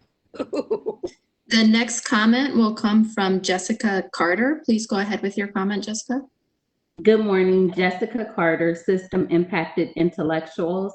Also a family member of an inmate at the Men's Central Jail. My family member has been incarcerated at Men's Central Jail since December 11th of 2018. He has not been convicted yet, excuse me, but he experienced numerous delays in his trial prior to COVID-19. He has chronic medical conditions that are treated with medicine by CHS. And he, along with other inmates, have kept a log for the past 30 days to document the conditions, the horrendous conditions at Men's Central Jail. He has never been tested for COVID-19. His dorm has been placed on quarantine twice. He's never been issued a mask or gloves. Each day, they are only given the sports section of the newspaper, and the inmates are given limited access to television news because the deputies are in charge of selecting the channels. And the next public comment will come from Delania Rosas. Please go ahead with your comment. Delanira. Ay, me están hablando y no puedo conectarme. We can hear you. Please go ahead with your comment. Go ahead, Becky. Okay, hearing nothing, we will move on to the next person. Jennifer, can I make a comment, please? Yes, please. Yes, up to the last speaker, I would like you to please contact the Inspector General and give that information to the Inspector General's office so that they can follow up. That's a suggestion. Thank you. And also, Jennifer, if in the future, if we have folks whose primary language that they're most comfortable speaking is not English, if we could make sure to give them a little bit more time, and also how are we ensuring that folks, what they're saying is adequately translated? Do we have a Spanish speaker available to translate? We do have a Spanish speaker, and if there's a person whose first language is not English, they get 2 minutes as opposed to 1 minute, or 4 minutes as opposed to 2 minutes. And that person who is just dropped, I just want to make sure that it's not because we're not giving them enough time to get set up and comfortable with speaking. So just in the future, if we could be a little more patient with folks who are speaking in a different language. Sure, and I can unmute that person again. Is there another individual that I should unmute, Brian, also for the translation? Let's go to the next caller, and we'll come back to her and speak to her if we can individually to make sure she wants a translation. Got it.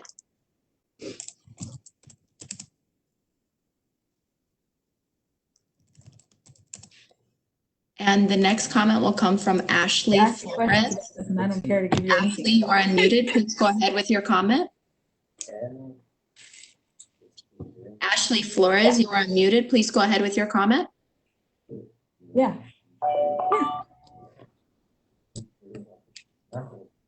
Right. Okay, hearing nothing from Ashley Flores, we'll go on to the next person. Oh, they asked me.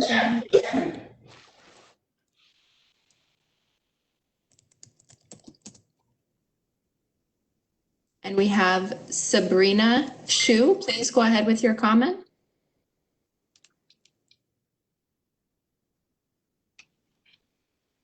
Sabrina Shu, you are unmuted. Please go ahead with your comment.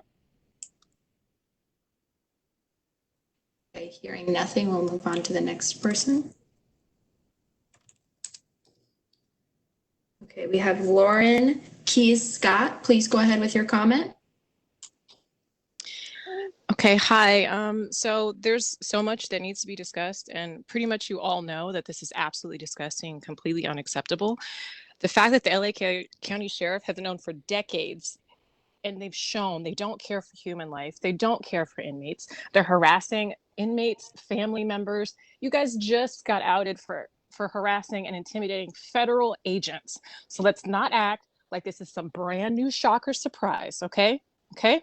So the reports are showing that you guys have literally given people COVID-19, and the fact that you guys had a national expose, and I say you guys, I mean the LA County Sheriff, and specifically Alex Villanueva, fucker, I'm talking to you. You guys had a national expose that said that people were intentionally giving themselves COVID-19, and we find out from it, a civil investigation, they don't have fucking running water. What are you doing? What are you doing? And is it Chief Porowski? Don't give this sheriff or anyone involved with her individual names. You guys can subpoena individual invoices. You don't need to give them names. They harass whistleblowers. Fuck them. Thank you. And as we move on to the next comment, if you have not been called on, but you would like to make a comment, please raise your hand or send a message to the host. Otherwise, our last speaker will be Yasmin Alila. Please go ahead with your comment. Yasmin, you are unmuted. Please go ahead with your comment.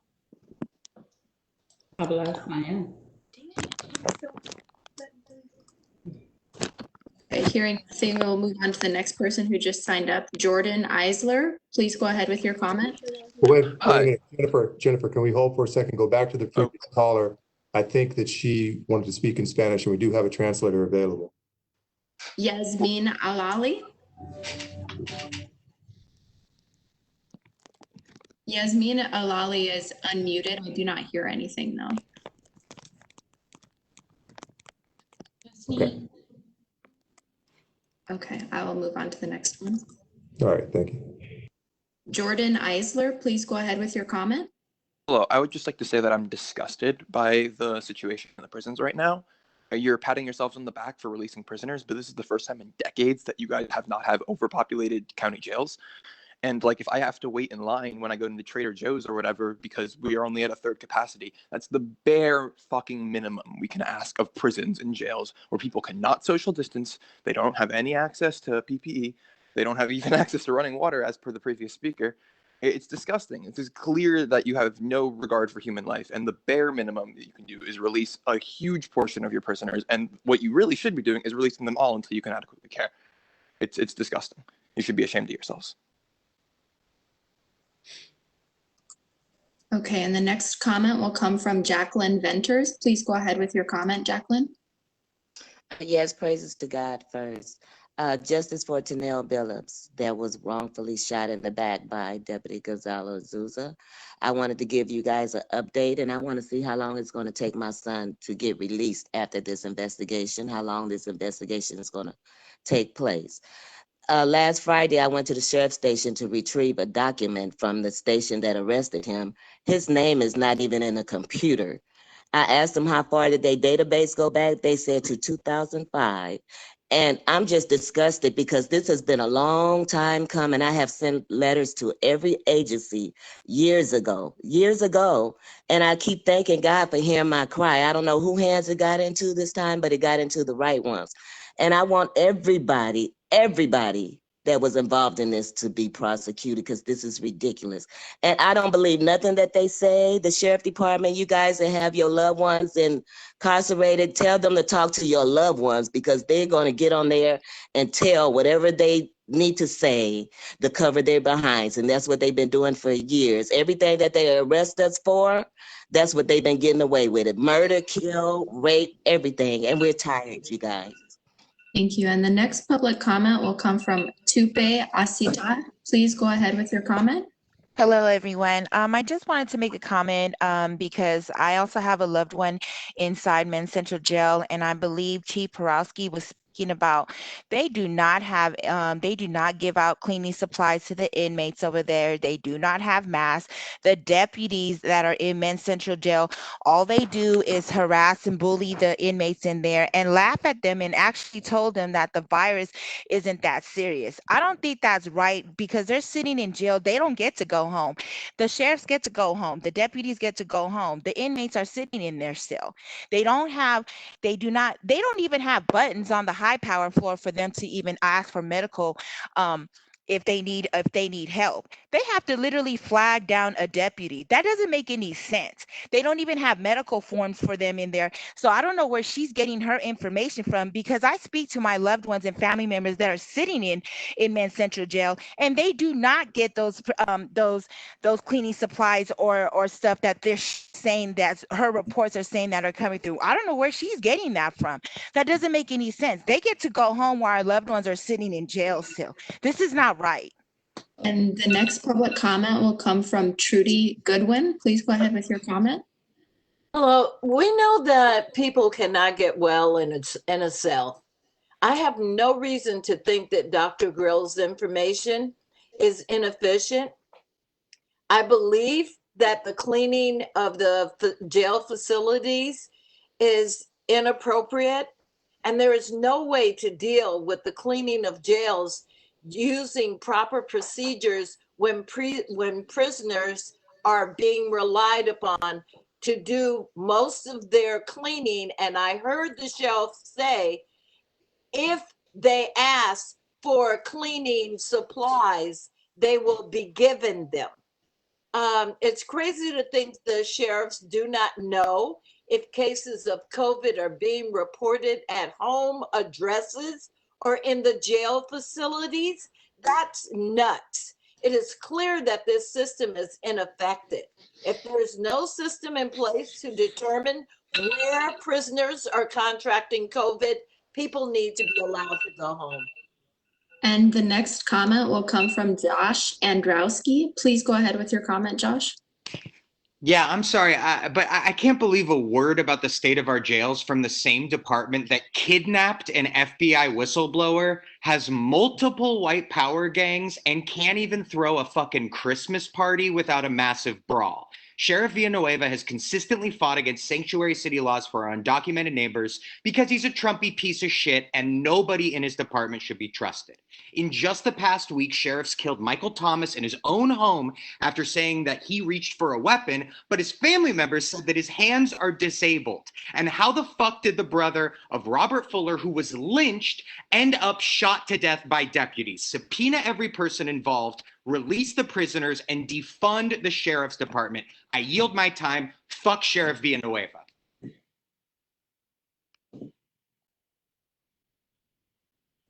And the next comment will come from Alan Zuckerman. Please go ahead with your comment. Alan, you are unmuted. Please go ahead with your comment. Okay, hearing nothing, we will move on to Gustavo Mendes. Please go ahead with your comment. Good morning, everyone. Can you guys hear me? Yes, we can. Oh, okay. Yes, I'm a public safety commissioner for City of Crdf. A recent community liaison from the Sheriff's Department, Sergeant Beers, is no longer with us. She got promoted. So I've been asking the city, and it's been more than 2 months now where we don't have any community liaison from the Sheriff's Department. Just want to know if you guys could assist. And I too have a friend who's an inmate in Men's Central Jail, and he's experiencing these same issues that everybody has aforementioned. There's no support for our inmates. They're not getting the hygiene products, and he has an inmate, a cellmate, who is tested positive for coronavirus, and now he's experiencing these symptoms. So it's an ongoing situation, and hoping that you guys could assist in this matter. Thank you. And the final person that will be called for public comment is Matthew Pardue. Please go ahead with your comment, Matthew. Hi, can y'all hear me? Yes. I'd like to say that, you know, first of all, you got to give people a little bit more time to address their concerns. It seems like you're kind of just pushing people to rush through the public comment process.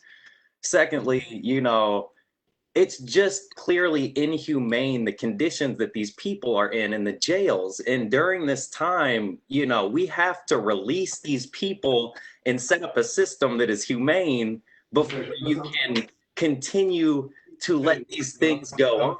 So, you know, that's a major concern of mine. So I appreciate the opportunity to comment. And we do have 2 additional people who just signed up, and that will conclude our final comments. So Rhea Butcher, please go ahead with your comment. Yep, this is Rhea Butcher. Thank you for allowing me to give this comment. I came on here to comment on the lynching of Robert Fuller and then the execution of his half brother. But in hearing the conditions, the absolutely inhumane conditions that the people in our community who are imprisoned awaiting trial, they are not even guilty of a crime. They've simply been arrested for probably low-level crimes. What I hear described to me as a citizen of Los Angeles is a torture chamber. What purpose does it serve to keep a man incarcerated as he loses his foot, to keep pregnant women incarcerated? What service does that provide to us as human beings in the city? How does that keep me safer as a person? It does not. It makes me part of an evil and corrupt system that I implore of you to use every power given to you by the citizens of this city to take back control from an absolutely rogue sheriff's department. Thank you. And the next public comment and final will come from Mona Ligbani. Please go ahead with your comment, Mona. Hi, can you hear me? Yes. Thank you for giving me the opportunity to make a comment. I'm a public health community practicing pharmacist, and I wanted to read to you all the oath that I took that every single healthcare provider must take, especially the ones taking care of inmates. I will consider the welfare of humanity and relief of suffering of my primary concerns for my patients. I will apply my knowledge, experience, and skills to the best of my ability. I will respect and protect all persons. I will accept the lifelong obligation to improve my professional knowledge and the care that I give to others. I will hold myself and my colleagues to the highest principles of moral, ethical, and legal conduct. I will embrace and advocate change to improve patient care. I implore you all to take these words seriously. The people who take care of our inmates are the same healthcare providers who take care of all of us. Please give better training and education. Our inmates are human lives. They matter so much. What I've heard today disgusts me. As a healthcare provider, I'm embarrassed, and I hope that you all feel embarrassed too. We can do better. Thank you. Thank you. And Patty, that does conclude our public comments for this item. Okay, thank you, Jennifer. Jennifer, thank you everyone for participating. Do you have a number of how many people we were able to hear from today so far? I do not have that number available. Okay. All right. Okay. Okay. Thank you, everyone. You know, I'm a little limited because I'm on my phone because my laptop crashed. So I can't see everybody. But I want to make a suggestion and see how, Mr. Williams, see what you feel about this, or the commissioners have any objection. You know, we have another very big item on our agenda, which is discussing the use of force policy at LASD and the Ad Hoc Committee recommendations, and that's coming up next. But what I was thinking of doing, since we need to have elections next month, for the chair and vice chair of the commission, my term is ending, and so I was wondering if we might not just move to that, because that will be a quicker agenda item, and then we can move to the use of force policy. That's really up to the chair of the commission if they want to do that. As I'm sure everyone recognizes, when we do these elections, the policy that the commission adopted several years ago was to do the nominations at one meeting and then to do the actual elections at a subsequent meeting. So we're required by our charter to conduct the election during our July meeting. So perhaps just making the nominations today might go fairly quickly, and give us some additional time to hear the use of force report. Yeah, that's my suggestion. And if I hear no objections from the other commissioners, that's what I suggest we do. Is that okay with everyone? Yes. Okay, yeah, I'm right. All I have is, okay, here, okay, now at least I can see a couple of people. Okay, very good. Okay, so let's move then. Let's rearrange the agenda. This should not take a long time to do. So I'd like to keep us on schedule for the July election. So we're looking at the nominations for the positions of chair and vice chair of the COC. As chair, my term is up. It's been my pleasure to be the chair of the commission, and I find this group of people, just being amongst you every month and now twice a month, it's been an extraordinary honor. I know you all take so seriously the work that we are doing and our mandate to create oversight. And working with Mr. Williams and his staff, also, it's been extraordinary, so supportive.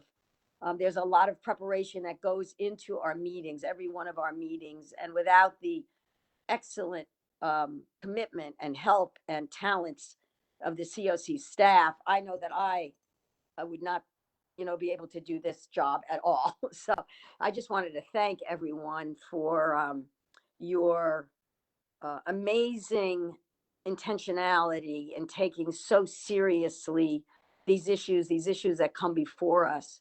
And it hasn't been an easy run. But in leaving this position, I do want to say that I feel hopeful because I think the wind is at our back. I think oversight is, I don't want to use the term virus because it's kind of not a happy term, but I think it's going to catch on fire like a virus around the country. And there's going to be more oversight, not less, that communities in the streets are demanding. So I think we're entering into a very important time. So with that, what I'd like to do is open the nominations for, I guess we should do chair first and then do vice chair. Does that sound right, Brian? Yes. Right. And this way, with the nominations in place, people can think about, how they will, whether you want to accept it today and then present for the offices next month, so that it gives a little time for consideration. And and I just want to say, I want to offer anyone who's nominated for any of the positions, if you want to know what the job entails that you may not have already observed, very happy to chat with you over the next couple of weeks. So now I'm going to open the floor for nominations, and each nomination must have a nominator and someone to second the nominations. So first we'll do the nominations for chair, and then we'll have it on nominations for the vice chair. So the floor is open for nominations for the new chair of the Civilian Oversight Commission.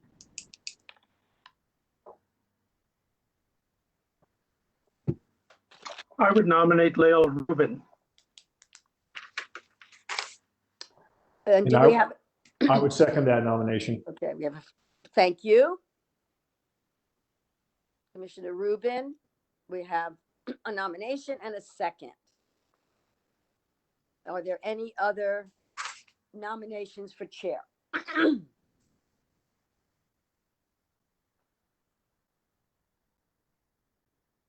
Okay, hearing none. I would like to move then for nomination for vice chair of the CSC. Madam Chair, I would like to nominate Hernan, Commissioner Vera, for vice chair. Thank you. Do I hear a second? Second. Thank you so much. Are there any other nominations for vice chair? Yeah, this is Commissioner Bonner. I'd like to nominate Cos Tolentino for vice chair of the commission. Thank you. Do I hear a second for Commissioner Tolentino? Second. Thank you. Are there any other nominations for vice chair?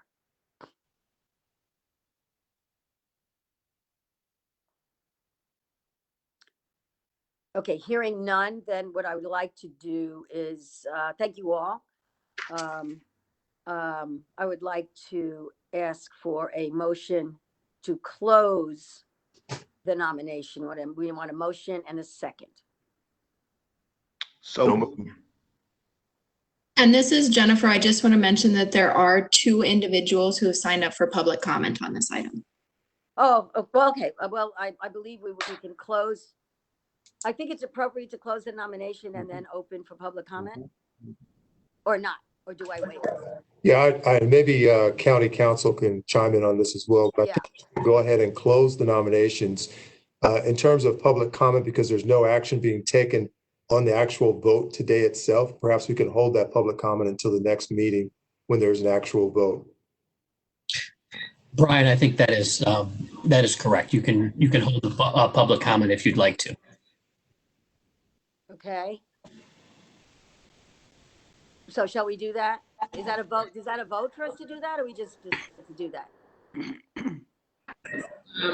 Madam Chair, I think we should hear public comment if there are people that wish to speak on this item, even if we're not voting. Yeah, that's true. I mean, yeah, we have 2 people. I don't see why we couldn't hear them. So my question was, do we hold the vote to close the nomination to after we hear the public comment, or do we do that now and then open for public comment? I think a good practice would be to keep it open and then close after. Okay, good. All right. First time I'm doing this, so. Okay, so let's do that. So let's open. Jennifer, please move ahead. Got it. And our first public comment will come from Raul Rodriguez Jr. Please go ahead, Raul. Raul, your line is unmuted. Please go ahead with your public comment.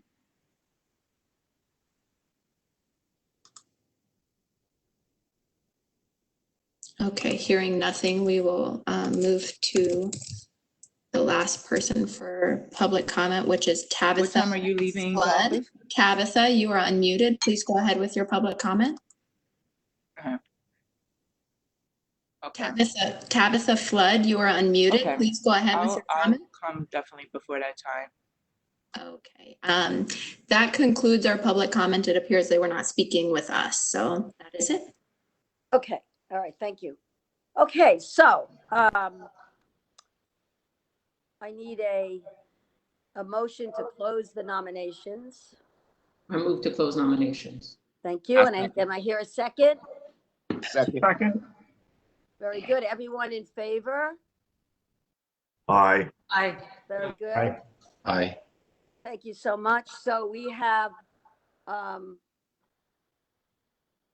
slate for voting at our next meeting in July. So thank you all. Thank you for those of you who've been nominated. Thank you for allowing your names to be thrown in the hat. And that was pretty smooth and that was pretty quick. Thank you so much. So let's, should we take a break now and then come back to the ad hoc? Want to take a 5-minute break? I think that'd be a good idea. Yeah. You want 5 or 10 minutes, folks? 5 minutes. Okay, let's take a 5-minute break.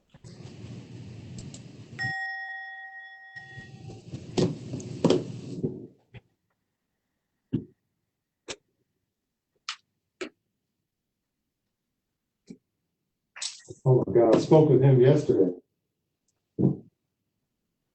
Brian, you're not on mute.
Okay.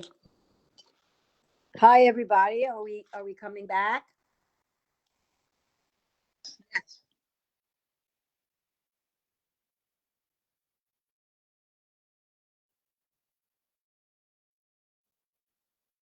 Jennifer, is everyone back? I can't see everyone.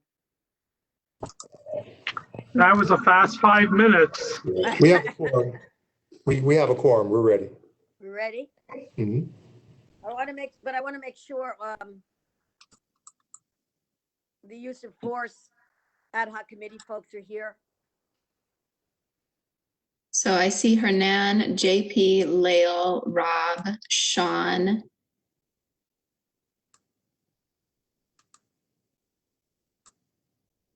And Casimiro. Okay. The only person I'm not seeing just yet is Priscilla. Otherwise, it looks like all of the commissioners are sitting in front of their, and Pastor Thompson. I do not see him yet, but other commissioners are all in front of their cameras. I'm here. I'm just in And Priscilla's there. Okay.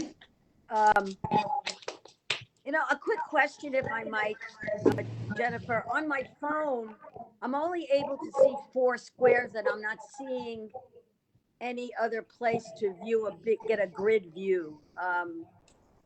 Any advice on that? You could try touching in the center of your screen and see if it gives you an option for the different viewing on the top right corner with a couple of different boxes. I'm not super familiar with what the phone options are, though. Yeah, no, I don't have it. Okay, that's okay. We'll proceed. But if I don't see your hand, that you raise your hand, please don't hesitate to raise your voice. I know none of you are shy, so. Okay. So agenda item 2B, discussion regarding the LASD's use of force policy and the ad hoc committee recommendations. During the May 21st, 2020 COC meeting, Commissioner Bonner gave us a brief overview of the ad hoc committee's evaluation of LASD's use of force policy in light of AB 392. The recent events of the civil unrest have highlighted the need to revisit use of force policies of law enforcement agencies. And this is happening not only here in Los Angeles, but all over the country. So it's actually very exciting and timely that our ad hoc committee has been working on these recommendations. And I want to turn the floor over to Commissioner Bonner so that he can lead us in this discussion. Commissioner Bonner.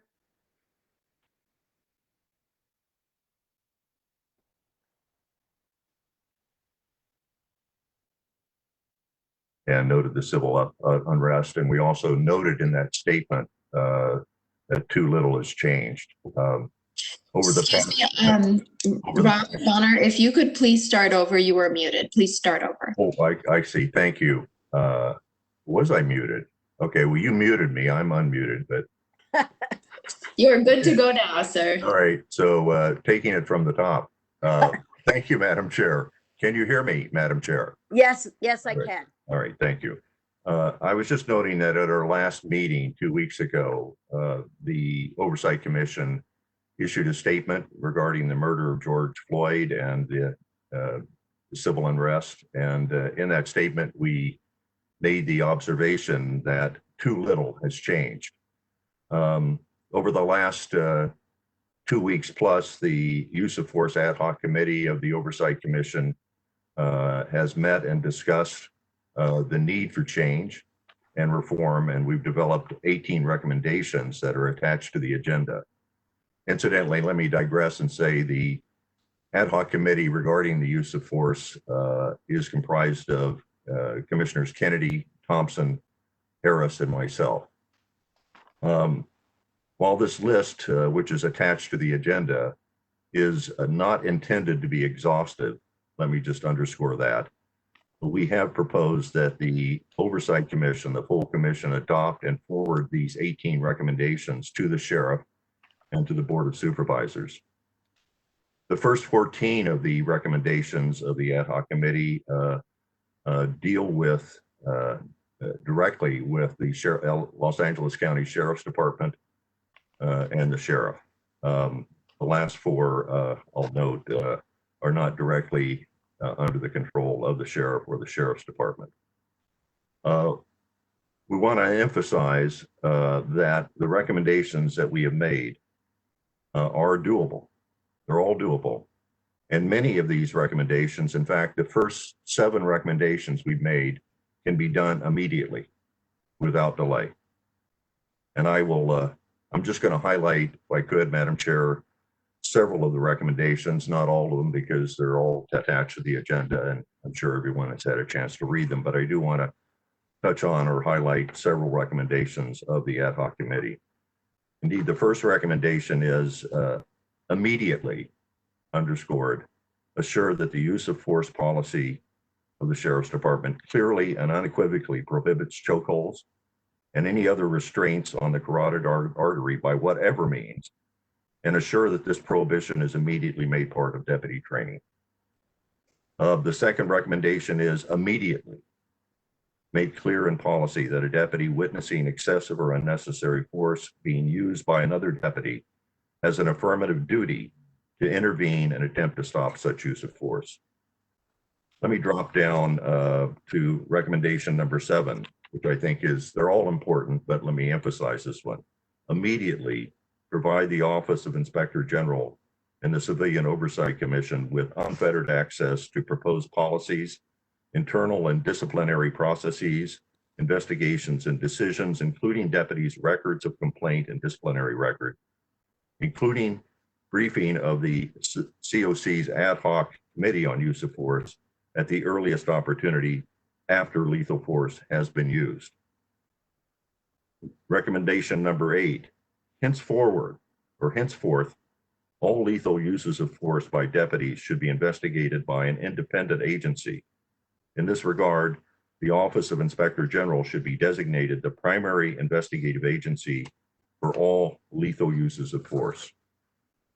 Recommendation 10 is to modify collective bargaining agreements and civil service rules to make it easier to terminate deputies that have used unnecessary or excessive force, have a history of doing so, failed to take action to prevent same, or have misled or concealed from investigators such conduct on the part of other deputies.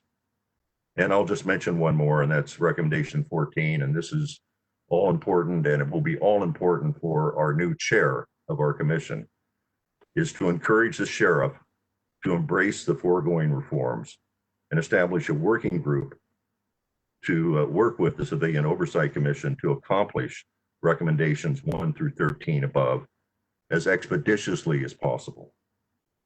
There are some other recommendations here. I'll just mention one. These though are broader recommendations that go beyond anything Sheriff Villanueva or the Sheriff's Department can do. But for example, number 15 is remove qualified immunity for law enforcement personnel who have intentionally violated the constitutional rights of citizens in federal civil rights suits. So there's a total list here of 18, 14 of which are directed to the sheriff, the majority of which could be implemented tomorrow. I could go on and discuss each one of them, but I think at this point, rather than reading all the recommendations, I think it might be beneficial to just open it up for discussion. And I and other members of the Ad Hoc Committee would be happy to answer questions that any of our fellow commissioners may have.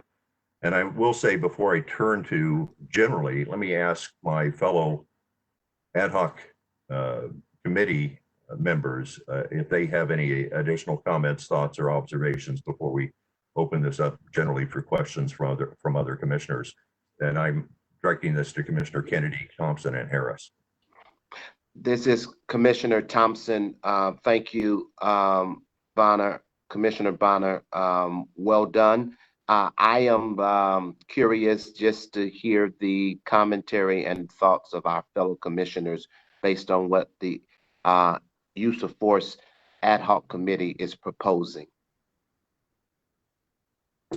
Commissioner Kennedy or Commissioner Harris, any comments, or shall we just go to discussion? Yes, I just want to urge everyone to adopt these recommendations. We have a duty to do whatever is humanly possible to reduce the number of fatal police shootings. And I think the Ad Hoc Committee has spent a lot of time coming up with the policy changes that are needed to do that. And we need to make a strong statement to the sheriff how important this issue is. And I just really appreciate our chair's leadership, Rob, on this issue, because I just cannot think of a more important obligation that every member of this commission has than to do something to stop all of these police shootings. We've had at least 4 shootings just out of one office, Lancaster, in 2 months. 4 fatal police shootings. 3 of the victims, at least 3, were African American. There is something wrong here, and this is an attempt to do something about it. And so I hope the whole commission will support this. Commissioner Harris, anything on your end? No, other than I do support these recommendations without reservation. I will just ask that people read the footnotes also, because there's some rather important verbiage in those footnotes I think needs to be considered. But I think it is time for this commission and all of us to act boldly. These are times that scream out for change, and we need to do everything in our power to see that change does take place, so all peoples are treated fairly and equally. Yeah, let me add one thing, and just to say the methodology here by the Ad Hoc Committee on Use of Force was we wanted to make these recommendations clear so everybody, including the sheriff, but also the public, would understand them. We wanted to make sure they were understandable, that they were doable, and most importantly, that they would move us toward achieving the objective of reducing and eliminating the excessive use of force, particularly lethal force. All right, so with that, Madam Chair, we certainly entertain questions, comments, or however you want to proceed. Thank you so much, Commissioner Bonner and Harris, Kennedy, and Thompson. This could not be coming to us at a more important time, a critical time. And I know a lot of discernment and research, conversations, listening went into coming up with these 18 recommendations. And on the cusp of what Commissioner Kennedy just reminded us of about what's been going on in Lancaster in the last couple of months, 4 fatal shootings. That sounds like a crisis to me. So I just want to appreciate all the work that you all have done on our behalf, and that we have an opportunity to discuss this and to operationalize these in the ways that we can by adopting these recommendations. So let's open it up to the commissioners. Patty, this is Lael, and I too want to offer my thanks for the Ad Hoc Committee for the obviously long hours spent and the thoughtfulness in putting these together. I do have a couple of questions and perhaps suggestions that the Ad Hoc Committee may want to adopt. On number 3, which says immediately require de-escalation before resort to use of lethal force, unless it is objectively impossible to de-escalate before using such force. I think the last portion should be deleted so that it would read immediately require de-escalation before resort to use of lethal force. I think it is stronger, and it doesn't give the Sheriff's Department or any deputies an out, as we have seen in other cases. I also want to talk about number 6 with the reference to the tracking of complaints and documenting management action. But there is some language in here says, especially where there is a history of potentially inappropriate, unnecessary, or excessive uses of force. I don't think we're talking about potentially inappropriate on this issue. We're talking about unnecessary and or excessive use of force. So I would suggest to eliminate the term potentially inappropriate, or at least inappropriate. I think that this is incredibly strong and one that absolutely is long overdue.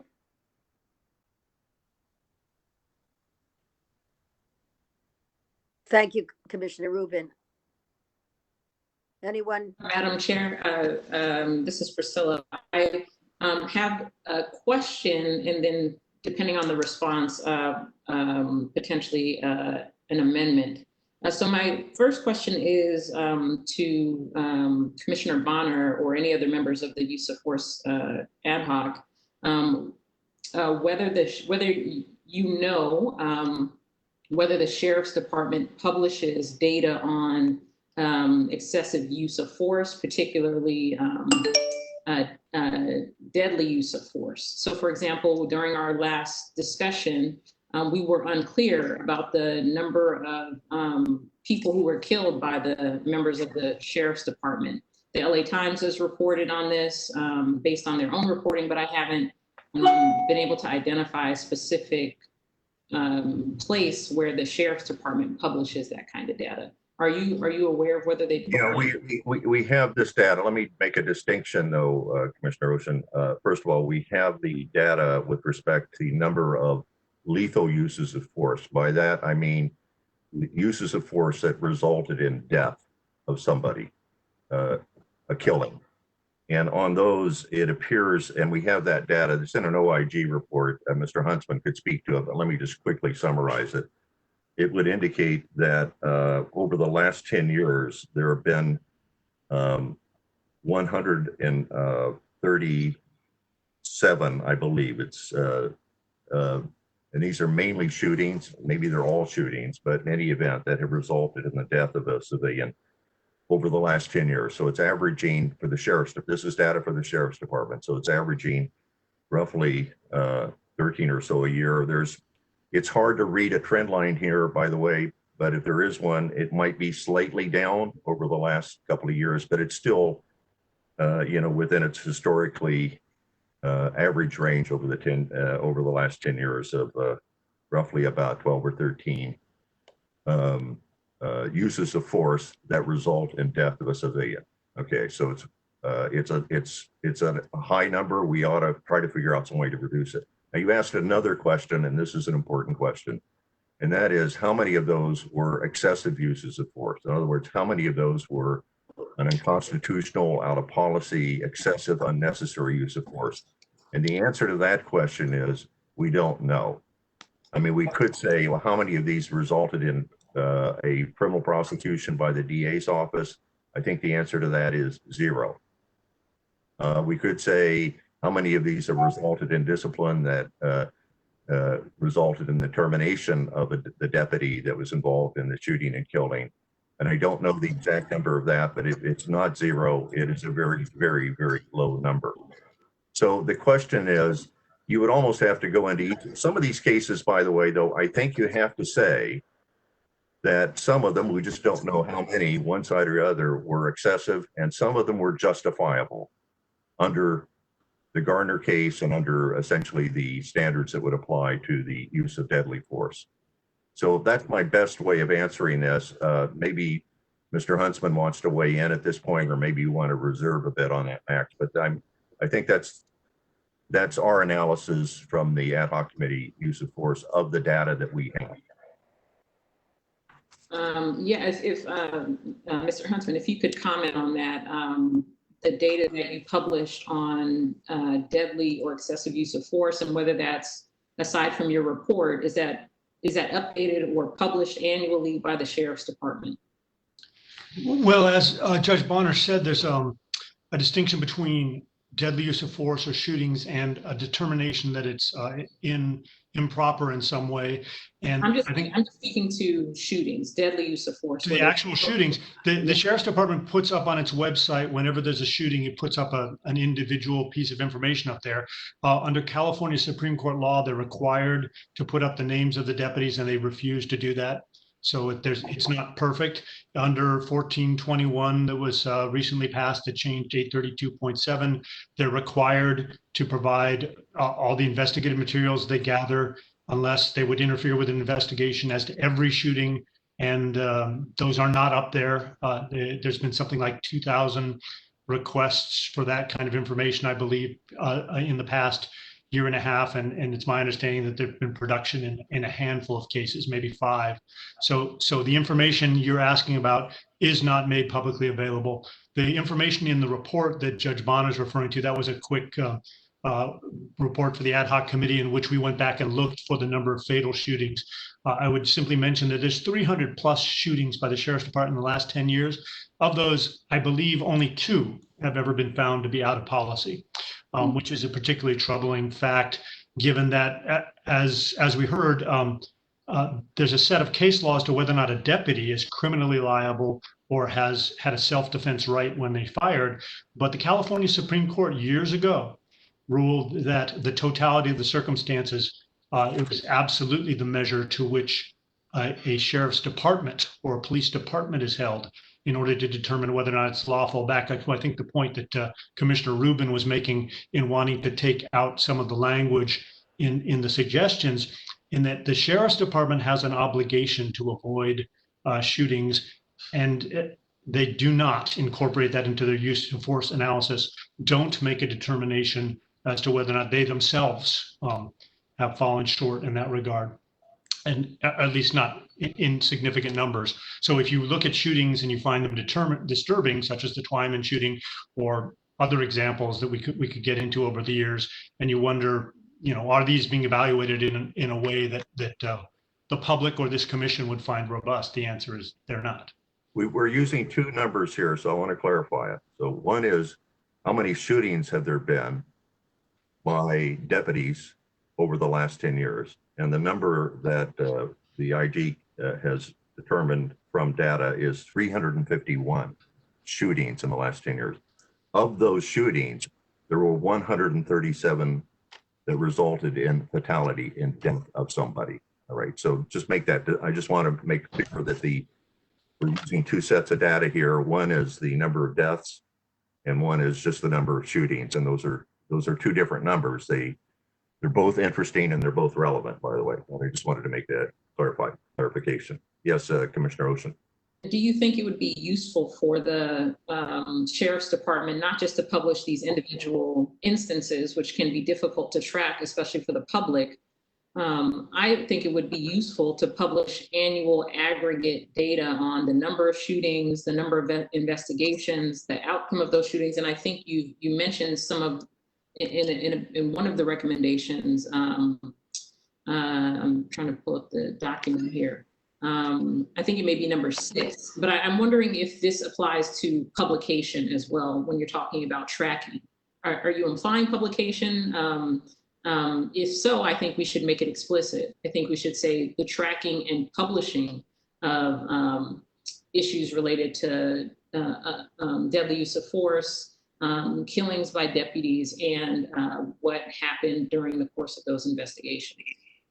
Look, that's not explicitly in there. I think that's a good suggestion. That's my reaction to it, and that I don't want to hold up the 18 here. So if there are additional ones, I actually would like to get the 18 out, and this is not an exhaustive list. Add that one. And I'm sorry to interrupt, Your Honor, but number 9, require that the Sheriff's Department comply with 832.7 of the Penal Code covers Commissioner Ochen's question, because under law in California now, they are required to do what you're describing.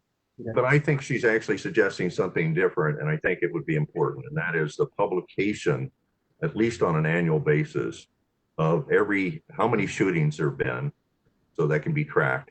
How many of those shootings resulted in the death of a civilian, so that can be tracked. Whether there was any discipline imposed either on those cases or in prior cases, what that number would be. And so we can track it to a case, by the way. Right now, the discipline, I mean, it takes, it can take well over a year. So you don't even know whether, how you match up the numbers. But I do think that there should be some publication by the Sheriff's Department of how many discipline cases there were. And look, if there was a criminal prosecution, put that in there, right? I mean, for a shooting or for a shooting that resulted in.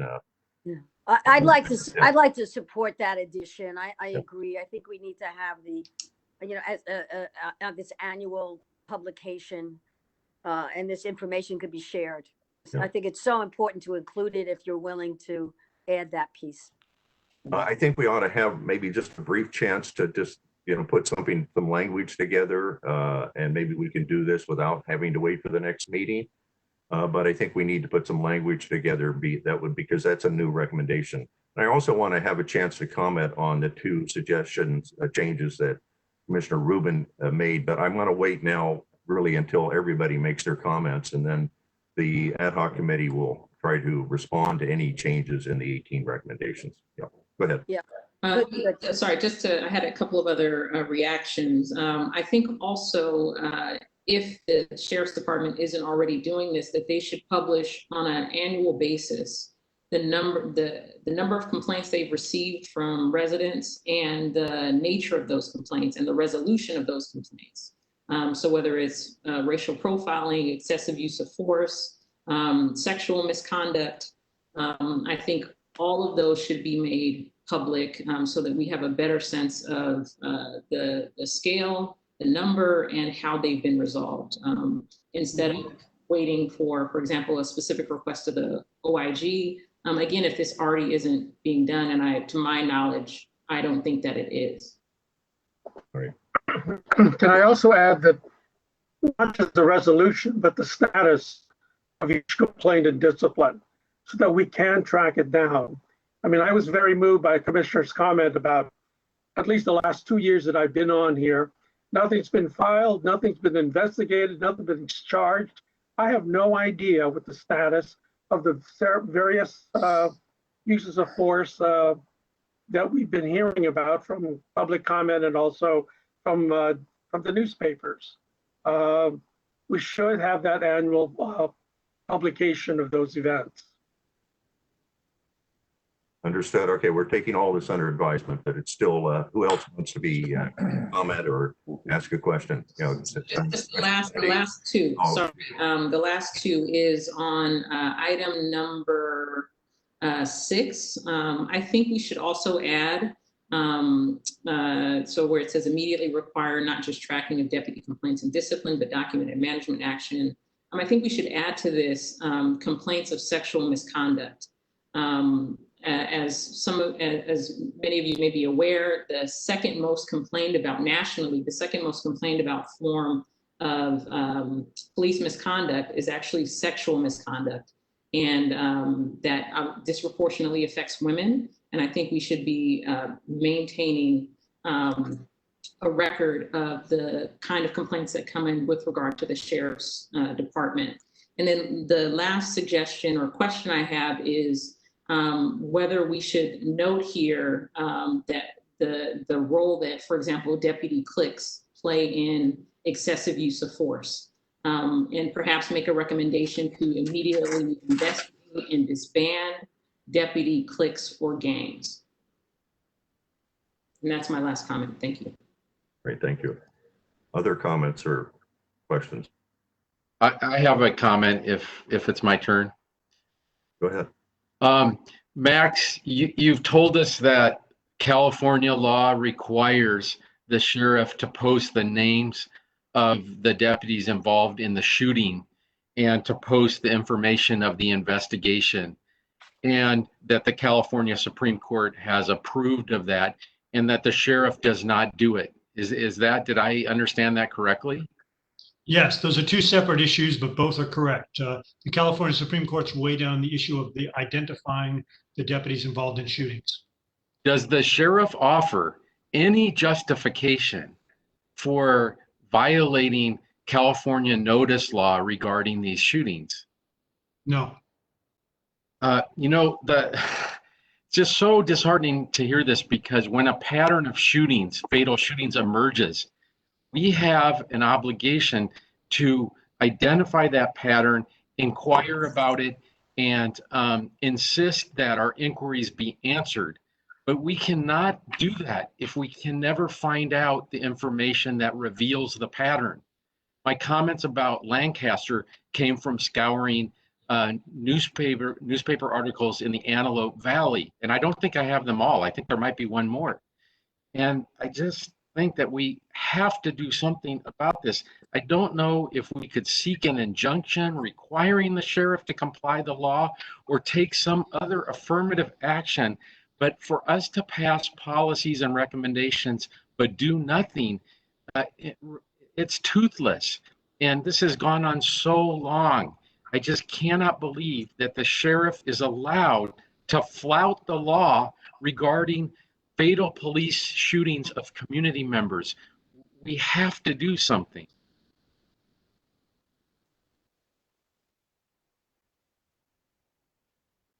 There are other questions. Yeah. Anyone besides Commissioner Ocean, but I guess not. So Why are you skipping over me? you're on. Well, wait a minute. Oh, there's a late hand there by Commissioner Vera. Why am I being skipped over? My hand was up. You have the floor unless you want to yield it to Commissioner Vera. No, I'd like to speak. Okay. I just on Commissioner Kennedy's point, I think if the sheriff is unwilling to comply with state law, I think we need to think about, and it's not specifically to the recommendations, but I think we need to start using our subpoena authority to gather that information and make it public ourselves if they refuse to.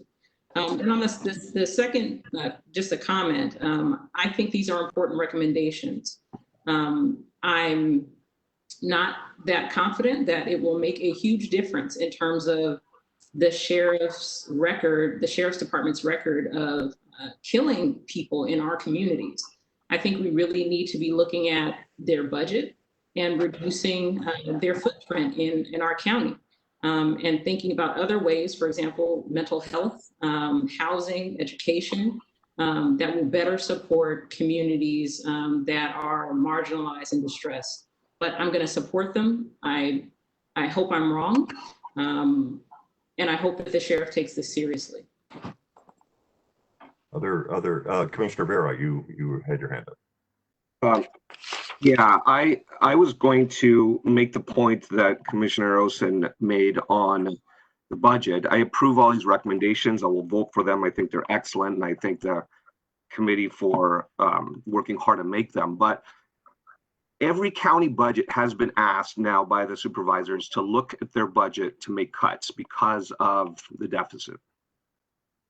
Given everything that's happened and the fact that the LA Sheriff's Department is being asked to make cuts as well, I think it is incumbent upon us to do the hard work of going through the budget for the reasons that Commissioner Osen mentioned, to look to see whether we can make recommendations on whether certain diversions of funds or cuts or other things could enhance the public safety, and to do that sooner rather than later, since those budgets are going to be looked at by the Board of Supervisors in short order. So I think in addition to these, we should take a hard look and really look at the budget items in detail to see what recommendations we can make on that, because I think that's a critical part of reducing use of force. Thank you. Thank you. Yeah. This is Commissioner Commissioner Chair. Giggins. Oh, okay. Yeah, good. Chair Giggins and then Commissioner Harris. Yes. Go ahead. I'd like to echo this, us taking a position on the budget.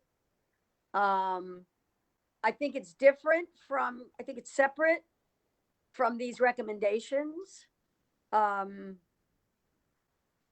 It will be, roll up our sleeves and dive in there. I think it's something that we should really consider. But I would recommend that they be separate. That that work, that effort would be separate from the adoption of these recommendations. But I think it's exceedingly important. Agree. Let's see, Commissioner Harris, I saw your hand up. Yeah, I would just like to say I agree with Commissioner Ochin, Vera, and Commissioner Giggins. And I believe that those items should be appropriately taken up in our Measure R ad hoc, because we have a lot of work to do yet in that area. I think that is the work that Measure R has dictated that we should undertake. And so I agree that we need to look at that in our capacity to implement the desire of Measure R. So I just like to add my voice to that, I think we should look at that and do it with all due speed. May I add? Thompson, this is Thompson. I totally concur. I have no problem. Curious as to the additional commentary. I have no problem with that. If I could add a comment on why you should proceed with what you put on the table here. Commissioner Ochin pointed out that there's some reason to think some of these efforts will be ineffective. Commissioner Kennedy pointed out that we shouldn't sit idly by while the laws are broken, and I agree with these points. But there's an element of what you're suggesting, aside from saying the thing that should be said, which is there's certain kind of conduct that's acceptable and the kind that isn't. Also, you've got in there a push for independent oversight and investigation, which is something that this body has been pushing for, is working now on the subpoena front. By the way, the 16th came and went on the day when the sheriff was asked to provide us documentation regarding the Kobe Bryant fatal crash inquiry, and not surprisingly, we received nothing. That process will proceed. But I want to tell you of two instances that should strengthen your resolve. Commissioner Ochin talked about secret societies. Not long ago, there was an incident in which the banditos allegedly beat other deputies at Kennedy Hall. That was investigated criminally and submitted to the district attorney's office. In the criminal investigation, 27 deputies refused to give testimony or statements. By sheriff's policy, they are required to do so in criminal investigations. But 4 of them were suspects and therefore had a Fifth Amendment right, but the others did not. Some of them simply didn't want to testify against deputies. Others were members of the banditos, allegedly, and did not want to testify against their fellow secret society members or gang members, depending on how you look at it. That was submitted to the DA's office. The DA's office rejected the case for a variety of reasons written in their reject, but they did not ask for additional investigation. They did not ask that those 23 deputies be compelled to give statements. They did not set up a process themselves to compel it, which they certainly have the ability to do so. So this problem of lack of independence and lack of real digging into the secret societies, to use of force, to all these things, that problem is deep, endemic, and getting worse. And that happened recently, and it was, I believe, a travesty of justice, because it was yet another time in which the Sheriff's Department did not investigate itself. Of course, that's not a surprise. It's hard to ask somebody to investigate themselves. So here comes the other example, the Kobe Bryant crash case, in which we've attempted to conduct an inquiry into the sheriff's public statements that he directed the destruction of photographs and that he directed certain things about the way the investigation wouldn't proceed. We don't know the details of what happened, so we set about an inquiry. The sheriff had asked us to monitor that investigation. Prior to our subpoena at your direction, the Sheriff's Department had only interviewed low-level people in order to find out whether deputies had actually taken photos and leaked them. Once we submitted a subpoena on your behalf into the inquiry of the conduct of management, after that, the Sheriff's Department decided that it was going to conduct a bunch of interviews of management people, something they had not done before, and also resist our subpoena. At the same time, the commander who was in charge of that investigation was suddenly transferred out and removed. A man who we'd been working with and talking to, who had I think, had something to do with those additional questions. No explanation given for that. Something very troubling, where not only are they investigating themselves, but the people who they put in charge who theoretically had free reign to follow the evidence, a significant one of them suddenly removed. So I think that both those are examples of why you should not have confidence that the Sheriff's Department will be able to do what is needed to be done to enforce appropriate policies and investigate independently itself. So I strongly support the move by this commission to put in place stronger standards, but also mechanisms to see that there's public reporting and some kind of independent, detailed investigatory or oversight process, the sort of which we haven't had up until now. And I know you've already done a lot in that regard with respect to the subpoenas, but I urge you to do more. So thank you. Other questions or comments before we think we probably want at some point a motion and a second, but Yeah. and then we'll go to public comment. I know that, but yeah, Commissioner Rubin. Yes. I wanted you to respond to my suggestions of amending recommendation 3 and removing some language in 6. Yeah, let me respond to both of those. First of all, by saying that the ad hoc committee did carefully consider the wording of these recommendations, because we want to make sure they are doable and that they essentially are enforceable with discipline. We certainly considered the first let's turn to recommendation number 3, immediately require de-escalation. But you're suggesting we drop the language unless it is objectively impossible to de-escalate before using such force. We thought that this was necessary. It's worthy of discussion. But we thought this was necessary because there are situations that deputies face where there just is not time to respond, to de-escalate. If you've got, if you actually have someone who has a gun pointed at you or your partner or some innocent member of the public, you have to take immediate action. There is no opportunity to de-escalate. And if you don't say that, I think we lack some credibility in terms of making the recommendations, because there just are some situations where there just objectively is no time to de-escalate. There may be tactical issues with why that situation was created, but nonetheless, that's the reason for the language. It's worthy of debate, but and I want to hear from the other commissioners on the ad hoc on that, but I would leave it in for that reason. But now, recommendation number 6, you suggest, Commissioner Rubin, striking the words history of potentially inappropriate, unnecessary, or excessive uses of force, and just say history of use of force.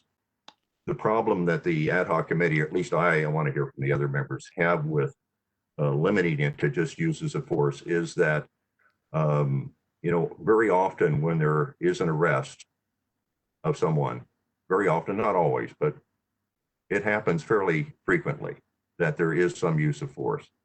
And there can be legitimate uses of force, and you could have a history of legitimate uses of force for which nobody's complained.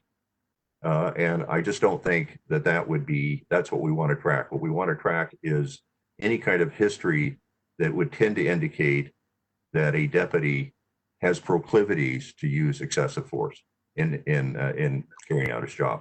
That's the reason for the language. It's worthy of debate. But I would, my vote would be to leave it in, because we're trying to be very careful in how we worded these recommendations so that they are doable. And theoretically, the sheriff will have no reason whatsoever not to implement them tomorrow. But if you make them too broad, then he's going to be given a reason not to implement these. Okay, right.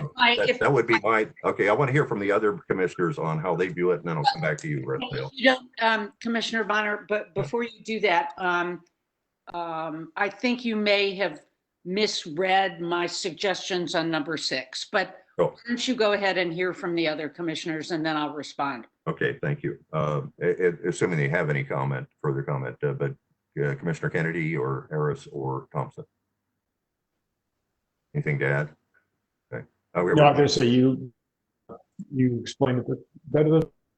Thank you. Okay, we're back to you, Lael. Okay. Starting with number 6, because I think it may be a little easier. I had just suggested removing the language inappropriate. Rather, I think unnecessary and or excessive force should be in there. And frankly, I welcome the suggestion by Commissioner Chen of including sexual misconduct. I think the language or the term inappropriate doesn't really describe what we were talking about. So that was, so just. Yeah, we're fine with removing inappropriate. It's actually just another way of saying excessive or unnecessary. Keep potentially in there though, because you're tracking. Right. Okay. Right, that's right. So, And my concern about the language at the end of number 3, while I recognize, as you described, a situation that use of lethal force in your hypothetical may in fact be necessary, my concern is the language of objectively impossible to de-escalate before using force potentially gives the sheriff an out. And I would like, as much as possible, not to give him an out. And that's my reason for that suggestion. Yep. Commissioner Higgins? I second Lael's point. I second Commissioner Rubin. All right, Commissioner Giggins, did you have a comment, or Chair, Madam Chair? No, I'm fine. Thank you so much. All right, so there's a second to remove that clause, so we'll have to, I don't know who the Roberts Rules person here is, but we'll have to have some sort of a vote at some point on whether or not we remove that that clause from recommendation 3. I believe we can come back to that after public comment. That sounds fine. All right, now, any other thoughts or comments before we go to public comment? I just wanted to check in to see if you will be accepting my suggestion about adding sexual misconduct to, I believe it was number 6, in addition to excessive uses of force. Yeah, I hope so. I'm okay with doing that. I mean, I hate to focus on.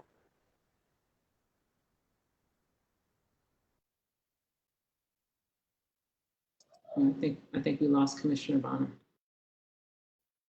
We've lost. Yeah. We've lost Rob. Well, I welcome that amendment. I just wanted to. Yeah, I do too. Let's see if we get him back.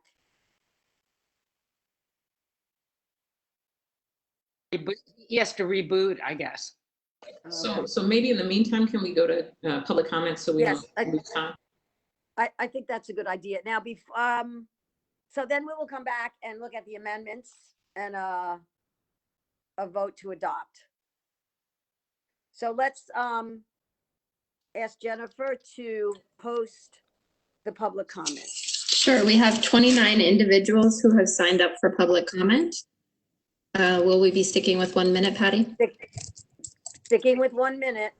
Excellent. Okay, our first public comment will come from Mariella Alberges. Please go ahead with your comment, Mariella.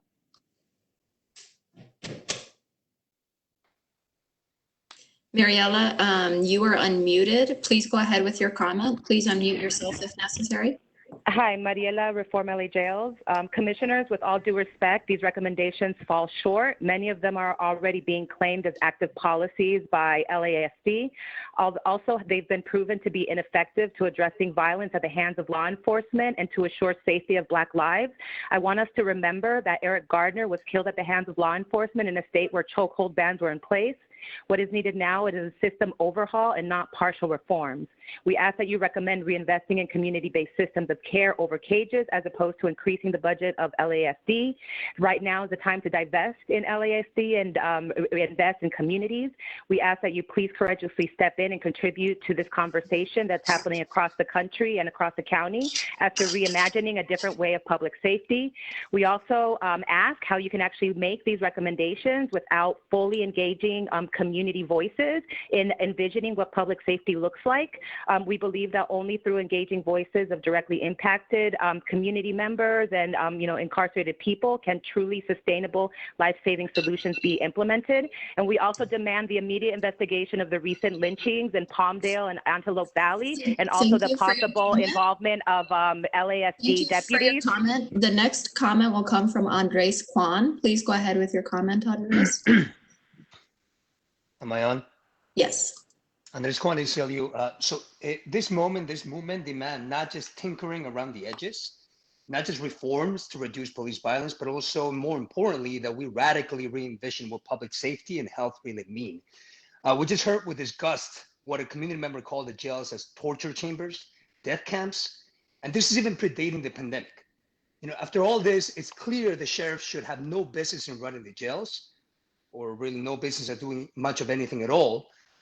Though the sheriff and ALAS and their goons will tell you otherwise. Look, it is legally possible to take the jails away from the sheriff.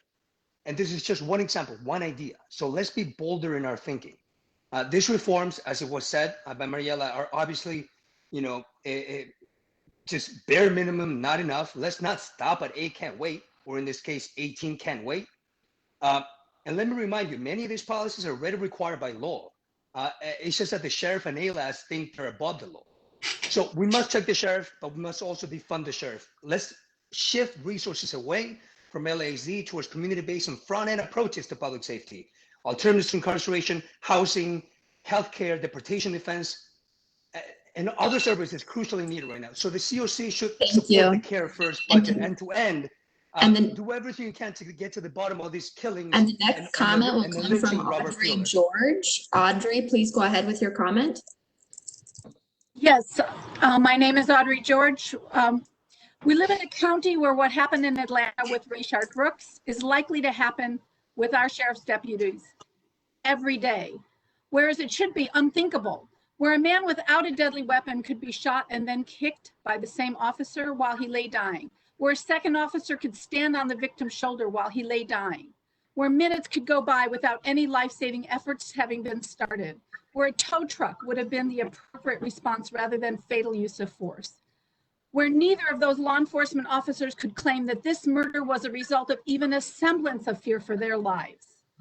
Robert Fuller was lynched in Palmdale last week. Last night, LA County sheriffs murdered Teron Boone, Robert's brother, and shot Teron's spouse in the chest with their 7-year-old in the car. This was not even in LA County. We hope that you will demonstrate even more leadership in calling for systemic change to law enforcement in LA County and stop being satisfied with looking at numbers. Those numbers are people. And the next comment comes from Michelle Infante. Please go ahead with your comment, Michelle. Hi, you know, efforts are futile for investigation when the very people that are killing people that are caged, that are assaulting people that are caged, that are sexually assaulting people that are caged, are investigating themselves. I mean, the perfect example is the lynching. The lynching, the sheriff called in the FBI to go and investigate the lynching on the outside, but the sheriff's department won't call the FBI when they kill somebody on the inside. I fought very hard for a policy that was put inside all the jails, supposedly by LASD. And I'm wondering, as much as I appreciate every single one of the commissioners that are up there and the work that you're doing, what are you doing to collect data that is coming through in complaint forms? What data are you collecting to have information on your own away from the sheriff's department? And the next comment comes from Adriana Quinones. Please go ahead with your comment. Good afternoon. As far as abuse by the law enforcement, I'm a little conflicted on that, and simply because the training is not there. We expect them to know about psychology. We expect them to know about mental illnesses. We expect them to handle everything. Well, if you have not provided the proper training, how do you expect them to do a good job? As a community, we need to be accountable for how we raised our kids, because not everybody that gets arrested is a good person. There's a lot of criminals out there that have committed serious crimes. So let's not forget about that. As far as investigating, it has to be an outside source. An agency cannot investigate itself. I would also like, on the reporting, I would like to see how many of the accusations made on an officer are false. Because sometimes people do make false accusations. Thank you. Thank you. And the next comment comes from Devin Thomas. Please go ahead with your comment. Hi. So I want to say that Black Lives Matter. Second, I want to reiterate how your reforms fall short and have no teeth. We want abolition and not reform. As many have already said, these reforms are already in place and they do nothing. The sheriff is clearly beyond reform and is using his power as a force of racism and bigotry. But most importantly, I'm disturbed by your failure to address the recent lynchings of 2 Black men and the execution of LA Sheriff of Robert Fuller's half-brother. What was LA Sheriff doing in Kern County? Why did none of them have cameras on? Clearly, reforms are not working, and we cannot trust the corrupt sheriff to police themselves. Defund the sheriff immediately, free the prisoners in the jail, and investigate these lynchings and the sheriff's clear role in them. I yield my time. Thank you. The next comment will come from Lauren Keys Scott. Please go ahead with your comment, Lauren. This committee must adopt the Care First budget and defund the LA County sheriffs now. In 1992, a federal judge found that sheriffs routinely violate civil rights motivated by racial hostility and use terrorist-type tactics with the knowledge of their superiors. Policy reform has never addressed or reduced LASD's complete and absolute disregard for human life. The Vikings, Little Devils, Hats, 3000 Boys, Jump Out Boys, Grim Reapers, Banditos are all still thriving in 2020, and reforms will never address that. Give us some teeth, defund the LA County sheriffs, and start acting like we matter. Black Lives Matter. Everyone here is telling you what to do. Have the balls and do it. Use your subpoena power to independently review the corrupt sheriff in all of these cases. Devin Price's use of force, planting evidence, the harassment of Aja Hall, who recorded sheriffs doing such. You guys were given a convention and committee meeting last year. Have you followed up or fired any of those people? What are you doing? We are dying out here, and we are pleading for you to defund the LA County sheriffs. They are corrupt. And the next comment will come from Jessica Carter. Please go ahead with your comment. Good morning. Until we are all free, none of us are free. I speak now and will speak every time the CLC provides an opportunity. I'm a resident of the Antelope Valley, and I'm scared after witnessing the arrogance of Sheriff Villanueva at his community conversation on Monday, June 15th. Robert Fuller lynched June 10th. His brother, Teron Boone, killed in a shootout with LASD deputies on June 17th in Kern County. I offer that this abuse will continue as long as they feel above reproach.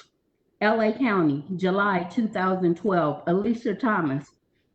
Officer O'Callahan hits her in the throat and groin in the back of a patrol vehicle during arrest. Alicia tells the officers, "I can't breathe." She dies. The officer sentenced to 3 years. April 2011, Tanel Billups shot 5 times in the back by Deputy Nzunza. Firearm planted by the deputy. Billups forced to take a deal with the lengthy sentence. Thank you. And the next comment will come from Jessica Craven. Please go ahead with your comment, Jessica.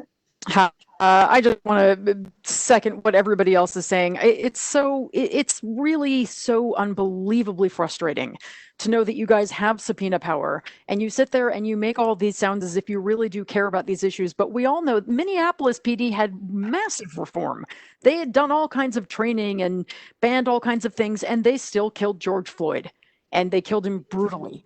And reform will do nothing. We need to defund the sheriff's department and reinvest those funds into Black and brown communities. And let me just echo what other people are saying. Robert Fuller's brother-in-law, Teron Boone, was shot. He was shot by a corrupt, gang-ridden sheriff's department that was probably exercising some kind of vengeance upon him because they're mad that they're being called out for the lynching of 2 other men in their area. This needs to be investigated by AG Becerra, but that's another question. But please look into the lynchings of Robert Fuller and Malcolm Harsh, look into the murder of Teron Boone, and do everything you can to defund this incredibly corrupt, sick and diseased department. Take away their money. It's the only language they understand. I yield the rest of my time. Thank you. And the next comment will come from Ari Cohen. Please go ahead with your comment. Good morning. I am Rabbi Aryeh Cohen from Bend the Arc Jewish Action. I'm the co-chair of the board of CLU, Clergy and Laity United for Economic Justice, and the Black Jewish Justice Alliance. While I greatly appreciate the Ad Hoc Committee's proposal, it's obvious even from the Commission's own comments that the sheriff cannot be trusted to follow the law and these recommendations. I ask that you will demonstrate more leadership in calling for the systemic change to law enforcement. It's time to redirect money in ways that help our communities thrive. We need to divest from the Los Angeles Sheriff's Department and invest in the services that the Black and brown communities need. We need to pass the Care First budget. The psalmist says, go away from evil and do good. You are trying to go away from evil. We're a long way away from doing good. We have to defund the Sheriff's Department and invest in our communities. Thank you. Thank you. And the next comment will come from Julie Martinez. Please go ahead with your comment, Julie.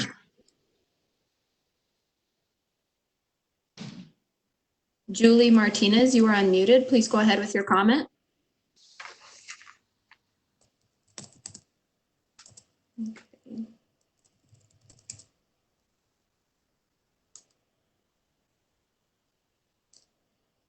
And next we will go with Beatriz Riccardi. Please go ahead with your comment. Can you hear me?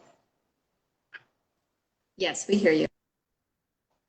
Okay, thank you for giving me the time to give you my comment, but I really think that it's time for the LSD to... Can you hear me? I think I'm having problems. Hello? We can hear you. Okay, I think it's time to get rid of the LSD or reinvent it, because there's no justification for anyone to be killed. And obviously, they are killing us. There's so many complaints against them and nothing is done. The recommendations that your committee is giving is not taken. So why do we keep on just taking money from our taxes for the LASD when they don't do anything to protect and serve us? So I hope that they really get reinvented and we get a new LSD. Thank you. Thank you. And the next comment will come from TK. Please go ahead with your comment, TK. Can you hear me? Yes. You know how you resolve the use of force issue and stop the killing of Black and brown people? You defund and abolish the LASD department and you reinvest in our communities. I'm deeply disturbed and distraught about Robert Fuller. And I'm deeply distraught and disturbed about Tyrone Jamal Boone. Their 7-year-old child witnessed the violent, horrific acts of murder by your LA Sheriff's Department. Not only does that child not have her father, her mother was shot, she's traumatized for life. And y'all sit there complicit, acting like you're making these resolutions or recommendations. Unacceptable. And y'all need to stop harassing the families of Ryan Twyman, AJ Weber, and Anthony Vargas.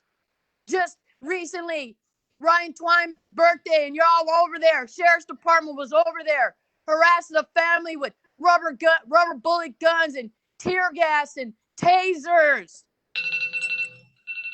Thank you. And the next comment will come from Tyler Takemoto. Please go ahead with your comment, Tyler. Hi, I'm here representing the ACLU. While we greatly appreciate many of the ad hoc committee's proposals, we know that policy reform by itself won't go far enough. LASD has demonstrated a deep-seated culture of disregard for human life and especially the lives and dignity of Black community members.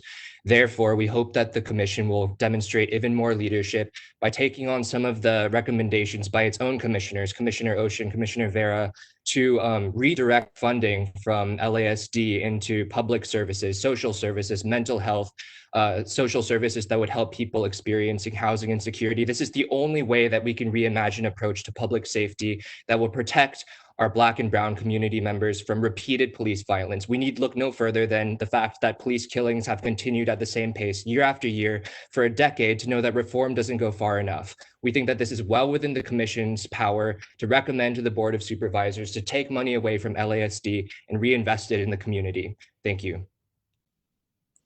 And the next comment will come from Tabitha Flood. Hi, do you hear me? Yes, yes. Okay.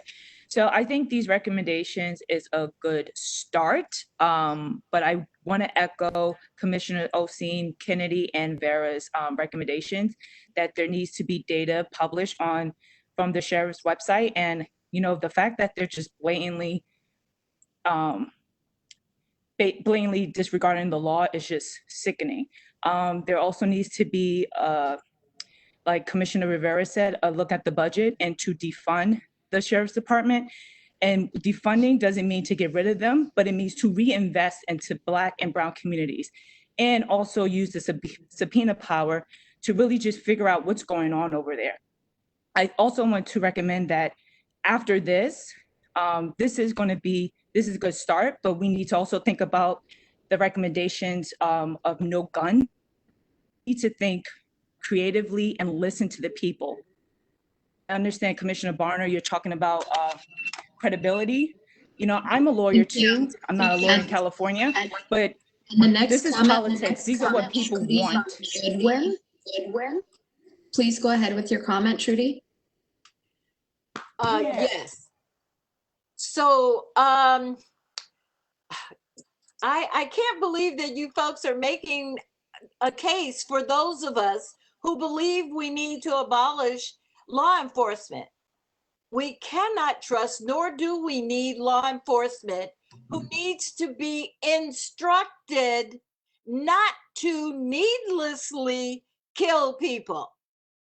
Commissioner Ocean and Vera are on the right track when they call for looking at the county sheriff's budget and finding ways to defund the department. But I fear that they do not go far enough in their call for defunding. We need to abolish the sheriff department and reallocate those funds to people who have alternative methods of keeping our communities safe. If we consider the hangings in Palmdale and look at the sheriff's initial investigation, we are called upon to believe that Robert Fuller killed himself. How do we then say that these officers are competent enough to consider what is reasonable force? The next public comment will come from Tupe Asita. Please go ahead with your comment. Just stress, I know everyone's been talking about a lot of people being killed, family members being, we also keep in mind ones that have been accused of crimes not being committed by them, but by the police corruption itself, or LAP, police department. They've done so many falsifying reports, creating crime scenes, that shooting people without knowledge. I have one by the name of Henry sitting in central jail right now, fighting his case, sitting in Metro LAP force, who's still working by the PD, and he even had a bound for pitches for him and his partner, who both have acknowledging who they are and still on the force. And this is a prime example of why we need to police, because we have these police officers who are here in this case 3 years and their loved ones in their what we want, and there needs to be accountability. And the next comment will come from Jordan Eisler. Please go ahead with your comment, Jordan. Hello. Some of you commissioners have expressed surprise that the sheriff is not complying with the stated law. If you listen to your constituents, if you paid any attention to the history of the LAPD and or the LASD, you'll see that they have always viewed themselves as above the law because they have never had to face real consequences. The only way to reform the LASD is to abolish them. The proposed reforms are insufficient and will just add more laws to the book that the sheriffs will ignore. Hell, even the subpoena power you already have is ignored by the sheriff's department. The LASD is, with its well-documented white supremacist gang activity, will always just say that their use of force was justified, and their fellow cops will back them up. The only reform that is truly going to benefit public safety is to defund the LA County Sheriff's Department and reinvest specifically in the Black and brown communities they have terrorized in a non-police, community-run public safety, housing, healthcare, and other public services, etc. We have to free those people that are in the LA County jail, since, as has been shown by all these previous callers, they are clearly a corrupt institution, and we need to defund them and no longer have them fucking with us. So I yield my time. You guys are being complicit. Fuck you. And the next comment will come from Christine Agena. Please go ahead with your comment. Hi, I've been listening and I feel like you are intelligent people who are there because you care. But what I keep hearing is this tepid, half-hearted response that you know that you have power and that you're not using it is why people are calling in and are so hurt. People are out in the streets. People are doing everything that they can possibly do in their power. And then we sign on to this thing and we hear these recommendations that you know are just going to be dismissed. We need to defund these institutions, the Sheriff's Department, the Police Department. I think that Ochen has been great. I kind of wish I had signed on to the other comments so that she could be the chief in charge for the next, whatever this term is. That's my 2 cents about it. But I just beg you, you have power and you don't even use the power that you have been given. And that's where all of this frustration and pain is coming from. Please use the power you have. And the next comment will come from Daniel Maybe. Please go ahead. Hi, can you hear me? Yes. Okay. 8 can't wait or similar proposals are a band-aid on a gaping wound caused by a projectile fired at close range by a sheriff's deputy. That is to say, it's not nearly enough to deal with a very serious situation. These are mere suggestions that rely mainly on officers' discretion in the field. Unfortunately, every day we're seeing instances of officers across the country lying on police reports, completely omitting information, and lying to the press. These quote-unquote solutions do nothing to address what are obviously deep systemic issues with the culture. The population is not the enemy in some sort of armed conflict. The only real solution is to defund the department and take the military toys used to terrorize the people who quite literally pay their salaries. But thank you, Sheriff Villanueva, for giving away the game and admitting that curfews existed simply to stifle lawful protests. Curfew simply gave officers a legal pretext to brutalize anyone outside of their homes after certain hours that changed frequently, sometimes without warning, and were often different depending on what language you speak. He gave the ACLU what they needed for their lawsuit and in effect got the curfews lifted. He accidentally did a great job for once. The next comment will come from Ann Grosso. Please go ahead with your comment, Ann. Can you hear me? Yes. Great. Thank you for having me today. My name is Ann Grosso. I'm a 9-year resident of Hollywood, a photographer. I'm prompted to participate today based on recent actions of both the PD and the LASD in my city and around the United States, of course. Listen, Los Angeles has the unique opportunity to invoke sweeping change in law enforcement and define the future of policing in this country. Having been at many protests lately, I believe top to bottom reform is desperately needed, and it is a fight. Commissioners, please take up this fight for Angelenos and by example for the country. I yield my time. And the next comment will come from Matthew Pardue. Please go ahead. Hi, I'd just like to say that, these recommendations, they fall short. And when I'm hearing that the LA Sheriff's Department, the LA County Sheriff's Department ignores your subpoenas in California state law, what makes us think that these recommendations will be followed? We need to think bigger and bolder. We need to reimagine what public safety looks like. We have to have a COC that is willing to step in and call for the defunding of the LA County Sheriff's Department. They clearly have no regard and they think they are above the law. We must invent a new approach. I'm urging you to recommend to the Board of Supervisors that we take money away from LASD and invest that money into our Black and brown communities. We need care, not cops. We will not completely fix the use of force problem, excessive use of force problem, until we abolish the LASD and invest in different solutions. Thank you for letting me make this comment.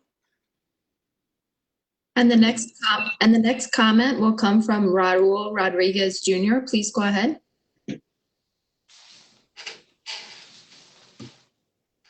Raul Rodriguez Jr., you are unmuted. Please go ahead with your comment. Okay, hearing nothing, we will move on to Jacqueline Venters. Please go ahead with your comment. Yes. First, I want to apologize for my aggression, but I'm hurting. I'm still hurting. Tanel Billups is my son. That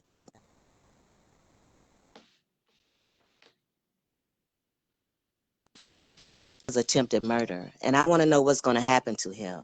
I want to know what charges will be brought against him for planting a gun, falsifying a report, and all the other things that he did.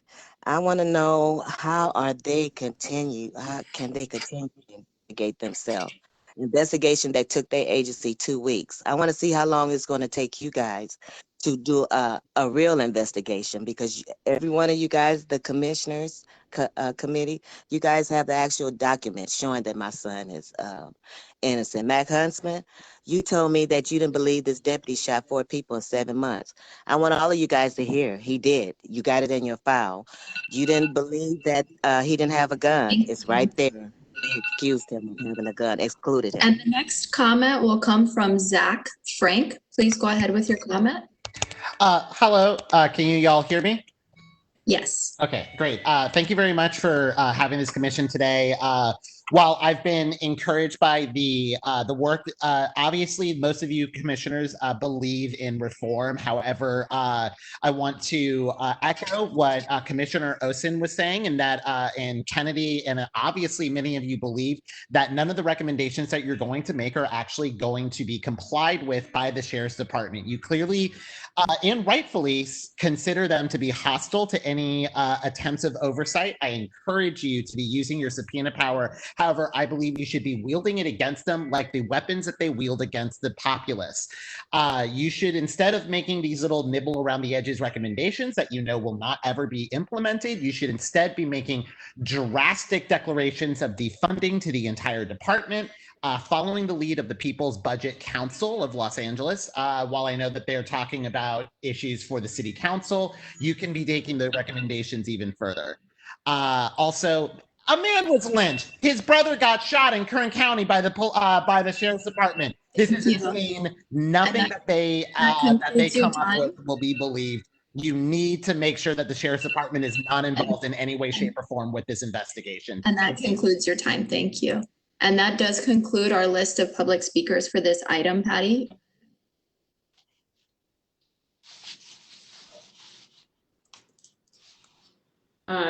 Madam Chair, can I just get a comment? Hello? We hear you, Priscilla.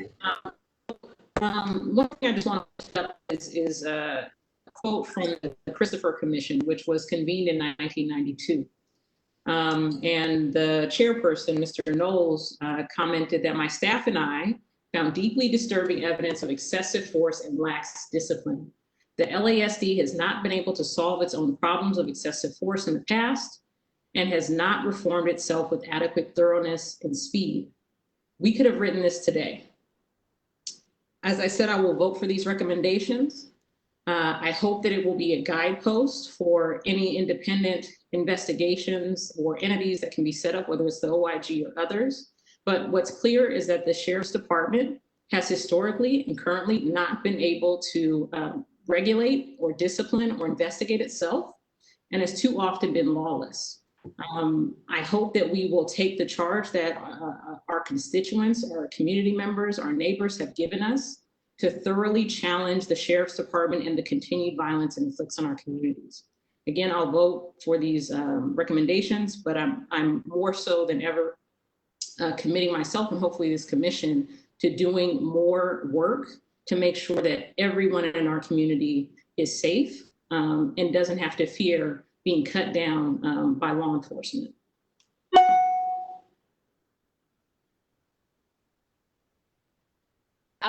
I would join Commissioner Ochen in that call to action for the commission. The fact that I will support these recommendations. Doesn't mean that is the end of the inquiry and the reform that we have to lead. I think that budget issues are a tremendous concern and a way to wield more significant change.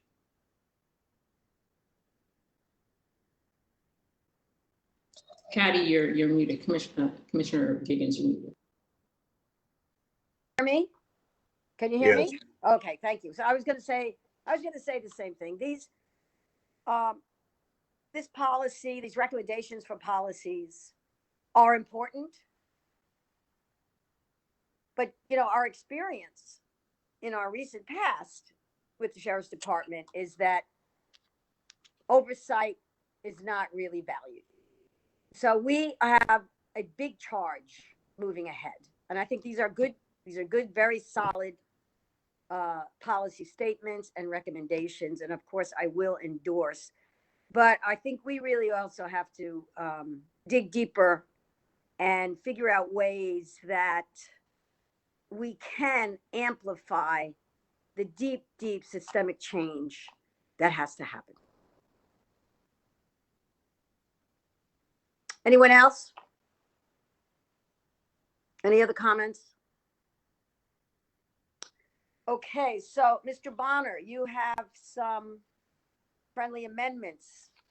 Yeah, let me summarize this if I could. Yeah. By the way, first of all, let me apologize. For some reason, my connection with WebEx dropped, so I was off for about 10 minutes. So I might have missed some comments, but and I tried furiously to get back on, so it took a little while.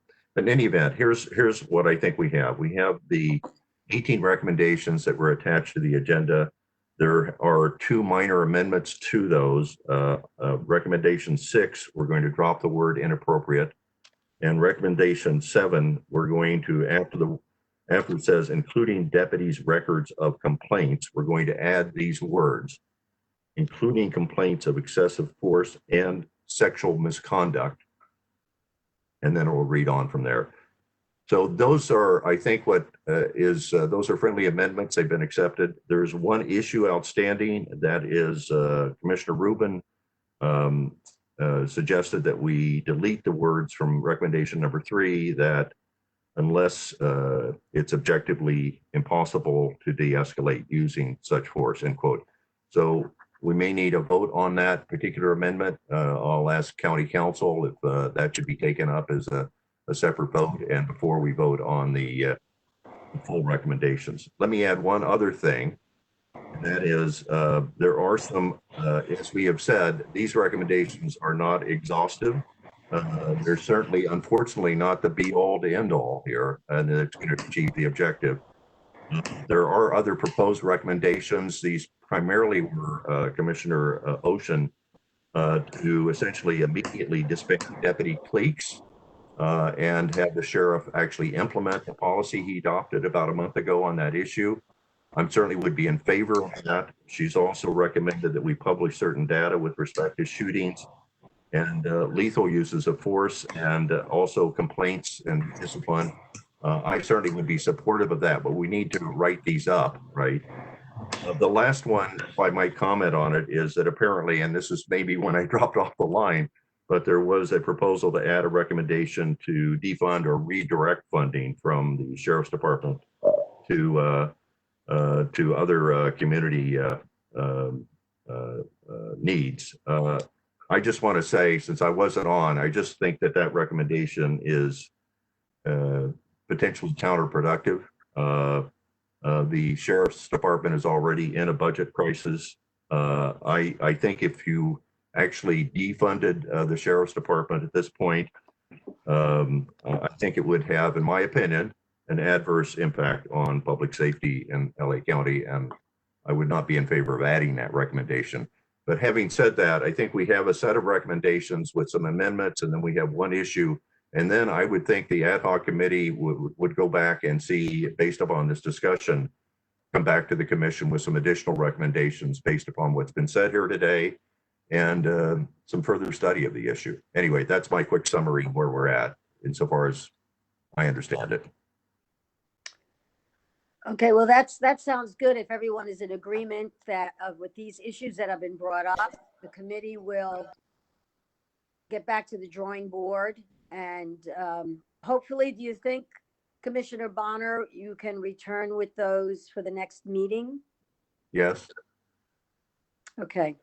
Just So yes, go ahead. just a point of order before we vote on the full set of recommendations. I think we do need to vote on Commissioner Rubin's motion and my second to strike the language. I think it was from recommendation 3.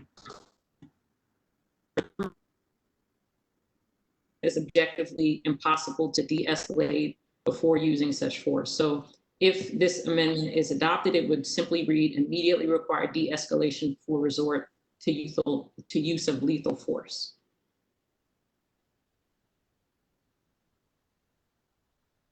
So can we, let's entertain the suggestion to strike, if everyone is in agreement, or you may vote if you want to leave out that second part of that recommendation. And what recommendation is that? It was number what? It's recommendation number 3. And I won't repeat what I said about why I don't think we should take that out. Right. But I'm ready to vote on it.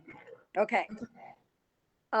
Everyone in favor of taking out the second portion of recommendation 3 as proposed by Commissioner Rubin, endorsed by Commissioner Ocean, please say aye. Aye. Aye. Aye. Opposed, please say nay. Nay. Nay. I think the ayes have it. Could we have a roll call vote on that, Madam Chair? Yes, absolutely. Is Ingrid there? Ingrid, can you call the roll? Commissioner Bonner, I'm voting no. Nay. Commissioner Harris, No. Nay. Commissioner Giggins, Yes. Commissioner Kennedy,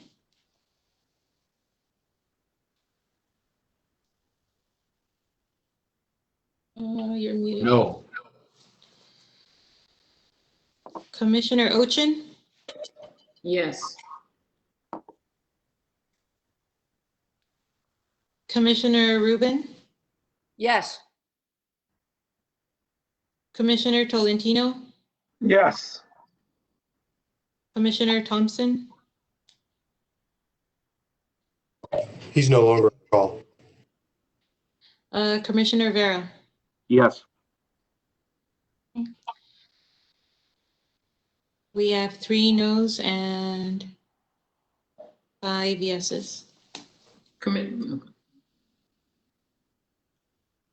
Okay, so therefore, could you please read the sentence again without the second part?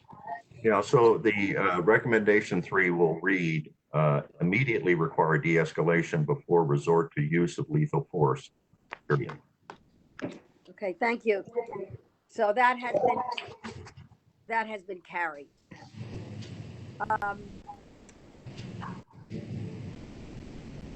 I want to say, Commissioner Bonner, somehow I thought, and I apologize for my misunderstanding, that you were going back to revise and then come back the next meeting for a vote. No, that's not what I'm proposing. That's not what I'm proposing. I'm proposing we vote on the 18 recommendations now with the amendments, and then we come back at the next meeting with any additional recommendations that we have in light of the discussion we've had here today, and perhaps in light of some further study of police reforms that are going on around the country. Got it. Thank you. I now have more clarity. Thank you so much. So I would call the question on the motion as the recommendations as amended. So we have a motion. A second. Hello? A second. Everyone in favor of adopting the 18 recommendations. Let's call the roll. Ingrid, please. Okay. Commissioner Bonner, Yes, I, of course, with the reservation that I voted against the amendment to recommendation 3, but I'm voting for the entire 18 recommendations as amended, which is what the motion is now. Yes. Commissioner Harris, Yes.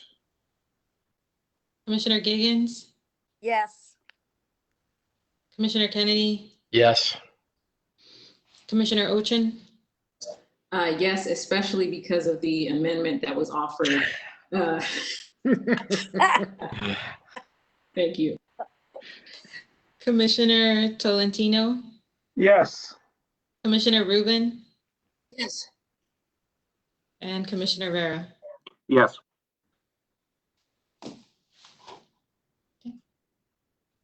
That sounded unanimous.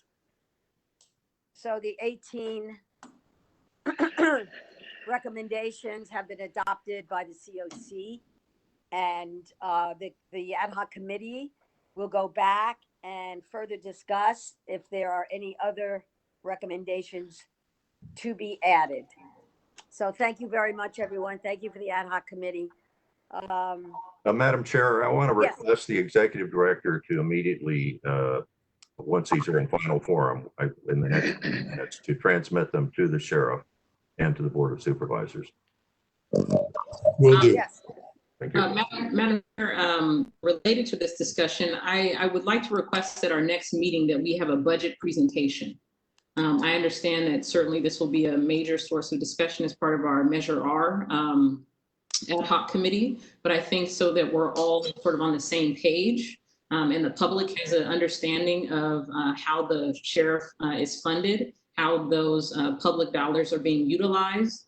I think it would be very helpful for us to have a presentation so that we can ask questions and the public can ask questions as well.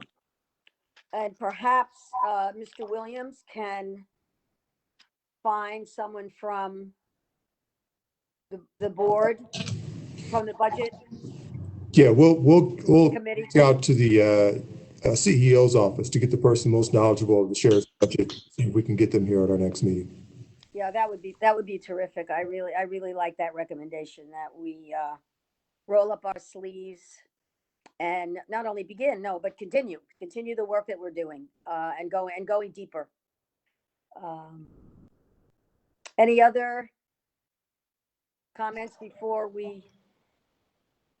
Yes, hearing, this is something I was thinking about, but I think especially given many of the comments that we've heard, I don't know whether the OIG is investigating complaints of excessive force during protests or issues related to how curfew orders were used in relation to the First Amendment rights of residents of LA County to protest and redress of grievances. I think that's an important thing for us to be looking at.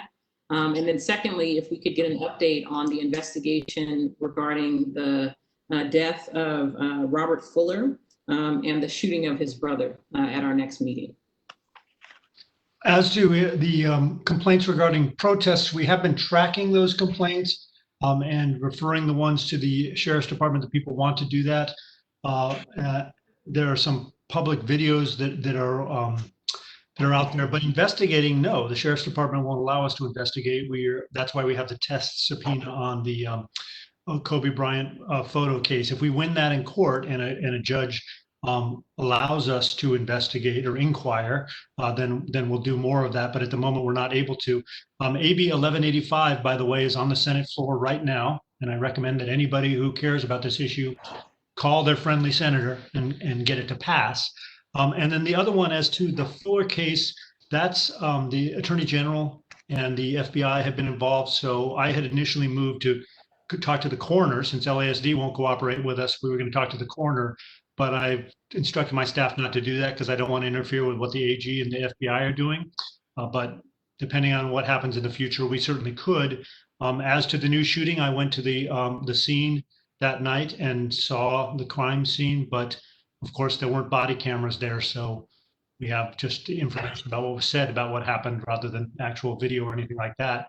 And of course, we're not able to investigate that independently as per the recommendation of this body. But if at some point we are invited by the Sheriff's Department to participate a little bit more, we would love to do that. And we would love to see some independence brought to those investigations. But right now, that's not a legal option. But I'm optimistic that the Senate vote on AB 1185 is going to assist us, and your moves that you've made with respect to subpoenas are going to assist us. And the point that I think you and Commissioner Kennedy made about using subpoenas in order to force the public release of information that the law says must be public are good moves in that regard. If I could just inquire, if we, Brian, if we still have any Sheriff's Department representatives who could speak to the lynching and the shooting out in Antelope Valley and Kern County, it would be helpful. We do still have 3 sheriff representatives on the call. I'm not sure if they're able to speak to those matters, but we can certainly unmute them and make that inquiry.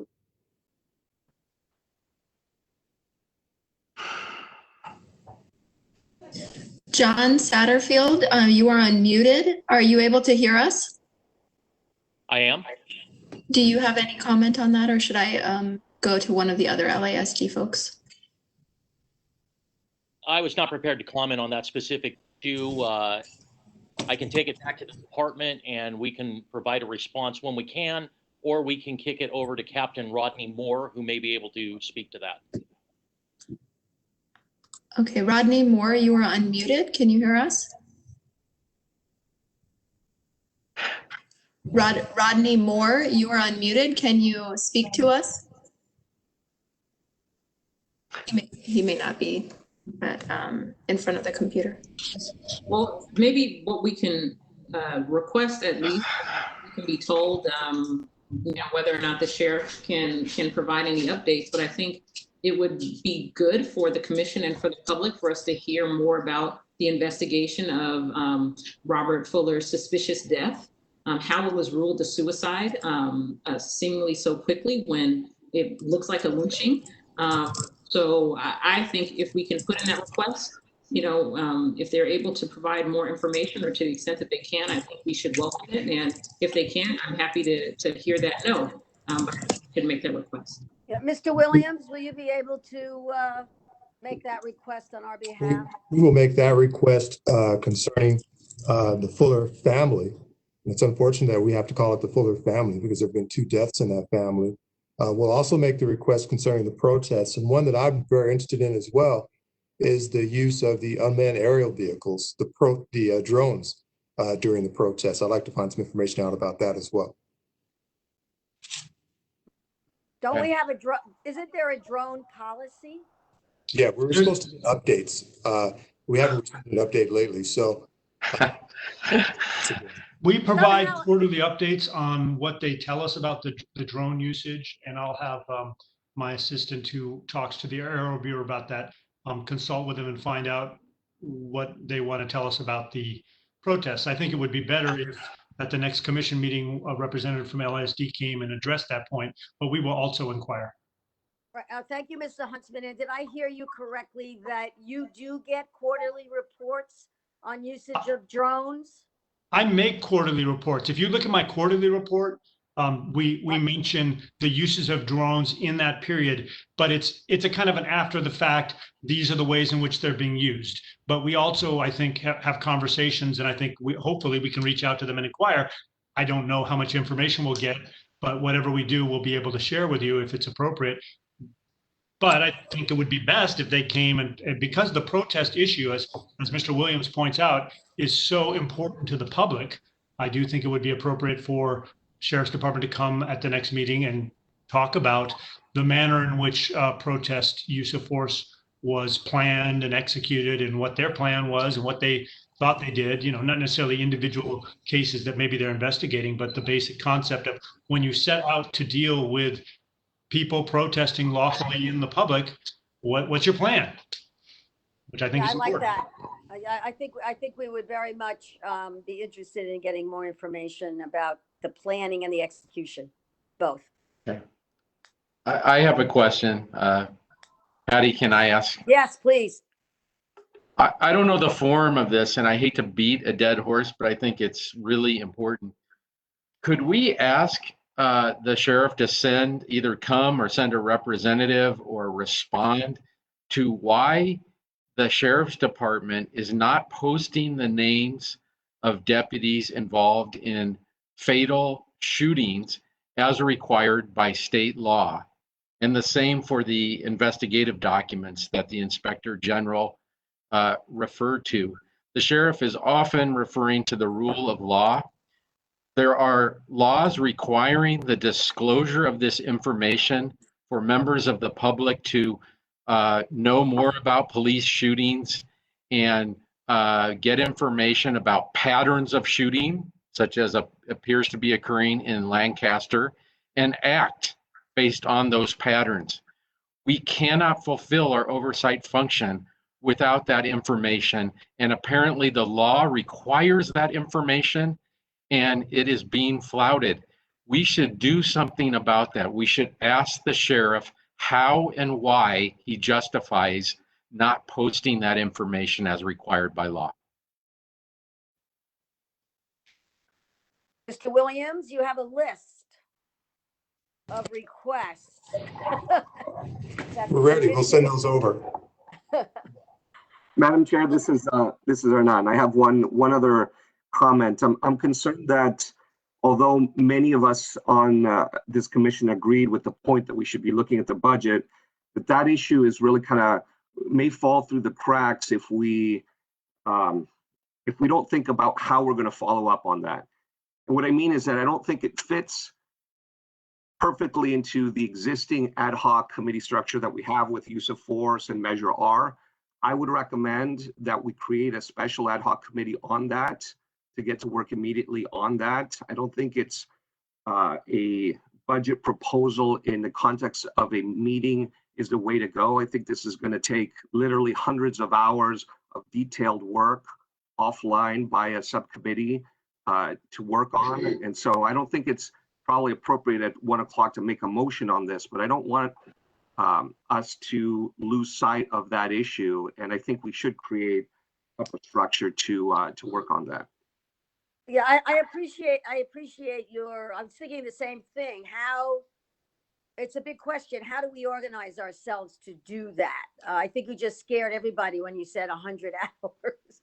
So, but, and we are at the end of our time. And so I think if Mr. Williams is able to get someone from the CAO to come in 2 weeks, let's think about where it might fit, or where there's maybe a structure, or maybe there's an expanded committee with other. I don't think we have a rule that we can have an ad hoc with other members on it, as long, I don't know, because I know the Brown Act is always it's always elusive to me about what we can and cannot do.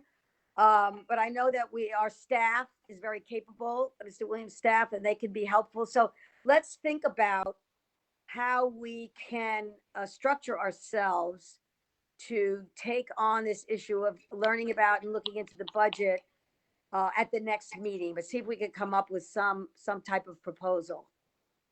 Patty, I think that a good place to start is the letter that we all received from Supervisor Mark Ridley Thomas about suggestions in terms of how to take budget money from the sheriff to fund community education and health and other issues. So that might be a good place to start.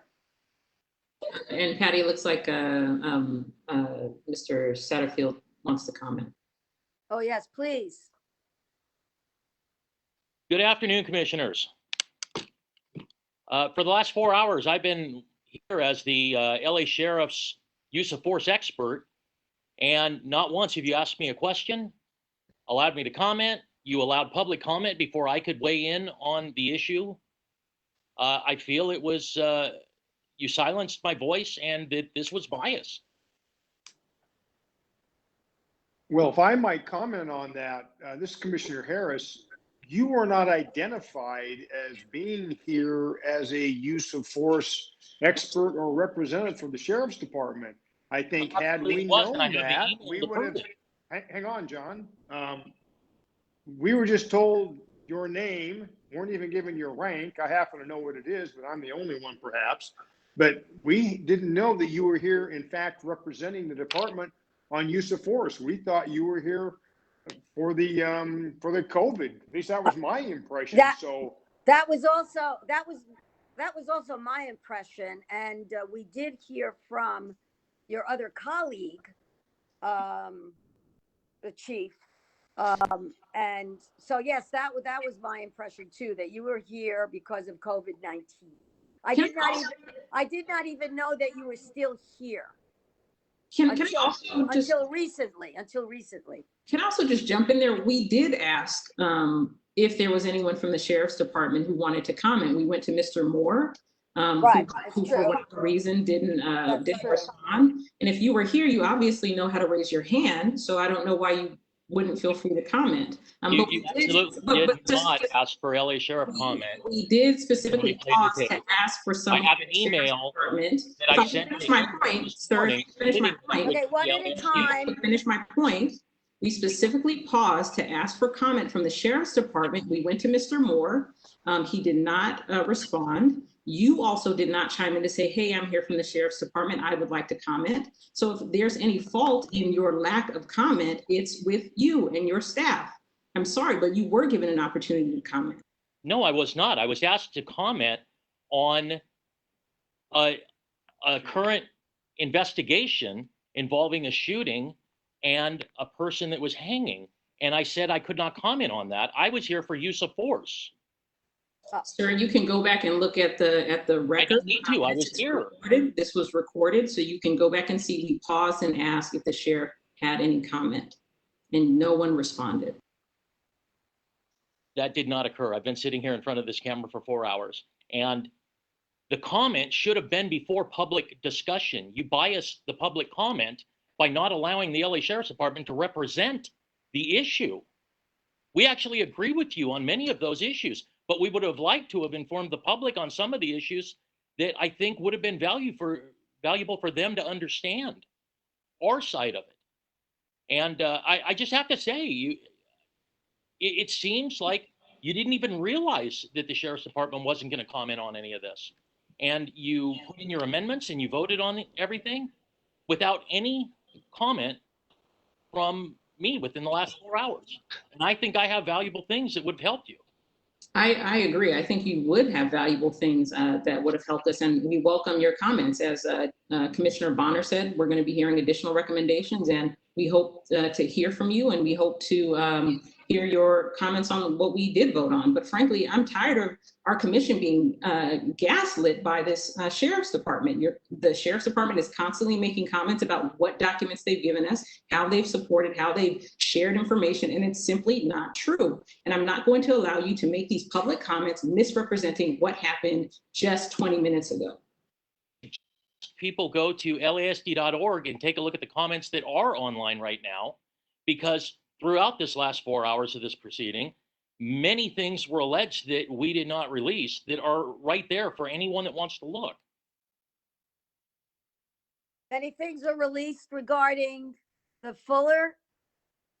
No, that's not the way an investigation works. When there is an investigation, we don't comment on that until we have all the facts, because it has the opportunity to bias the investigation or to completely derail it. And that's the way it's always been. Justice is not swift, but it has to be right. Well, I understand that. I'm referring to the fact that you said that there are comments on the website. I don't know what you're talking about. That's not what I said, ma'am. What I said was, during the 4 hours of this proceeding, there were allegations that the Sheriff's Department does not release certain information, which right now is on that website for anyone that wants to view it. Okay. You know, let me just reiterate what Commissioner Harris said. I had no idea you were present. You didn't click on your video, which allows us then to see that there's sheriff's representatives on there. And I really did not realize there was a sheriff's representative for the force, for, for the use of force. I thought all three of you were for the COVID-19. I think if I saw a video of you and there's only one other person speaking about the virus, I would have said, we have a sheriff there and let's hear from him. I don't think we were trying to preclude you at all. Well, Madam Chair, just a moment. Just a moment. Just a moment, Lieutenant Satterfield. Here, recommendation 14 is to encourage the sheriff to embrace the foregoing reforms, establishing a working group with the Civilian Oversight Commission to accomplish recommendations 1 through 13 above as expeditiously as possible. Here's my offer, sir. The Ad Hoc Committee on Use of Force is prepared to meet with you and meet with the sheriff on these recommendations. If there are any recommendations that give you heartburn, we want to know about it. And we'll report on that at the next meeting. But the reality is, it would have been really helpful to have the input from the Sheriff's Department on these recommendations before we voted on them. But let's get your input now. So you give me the time and date that you and Sheriff Villanueva can meet with me and the other members of the Ad Hoc Committee, and we'll meet with you. That's tomorrow, that's fine. Just let us know. Okay. Well, I will get back to you. The sheriff has appointed me as the use of force expert for this, so it will be myself and you, Judge, and anyone else that wants to participate. Like the sheriff, sounds good. That's really good. And I just want to reiterate that we did not know that you are the use of force expert here at this meeting. And it's unfortunate.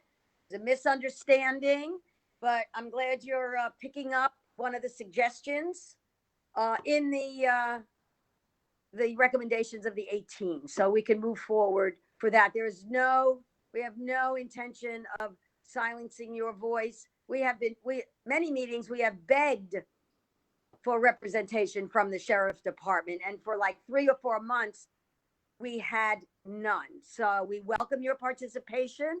We will make sure, and it's, I have to say the Zoom stuff is a little strange sometimes, so we miss things. So I certainly want to apologize if you felt that this was on purpose. It was not on purpose, and I hope you understand that.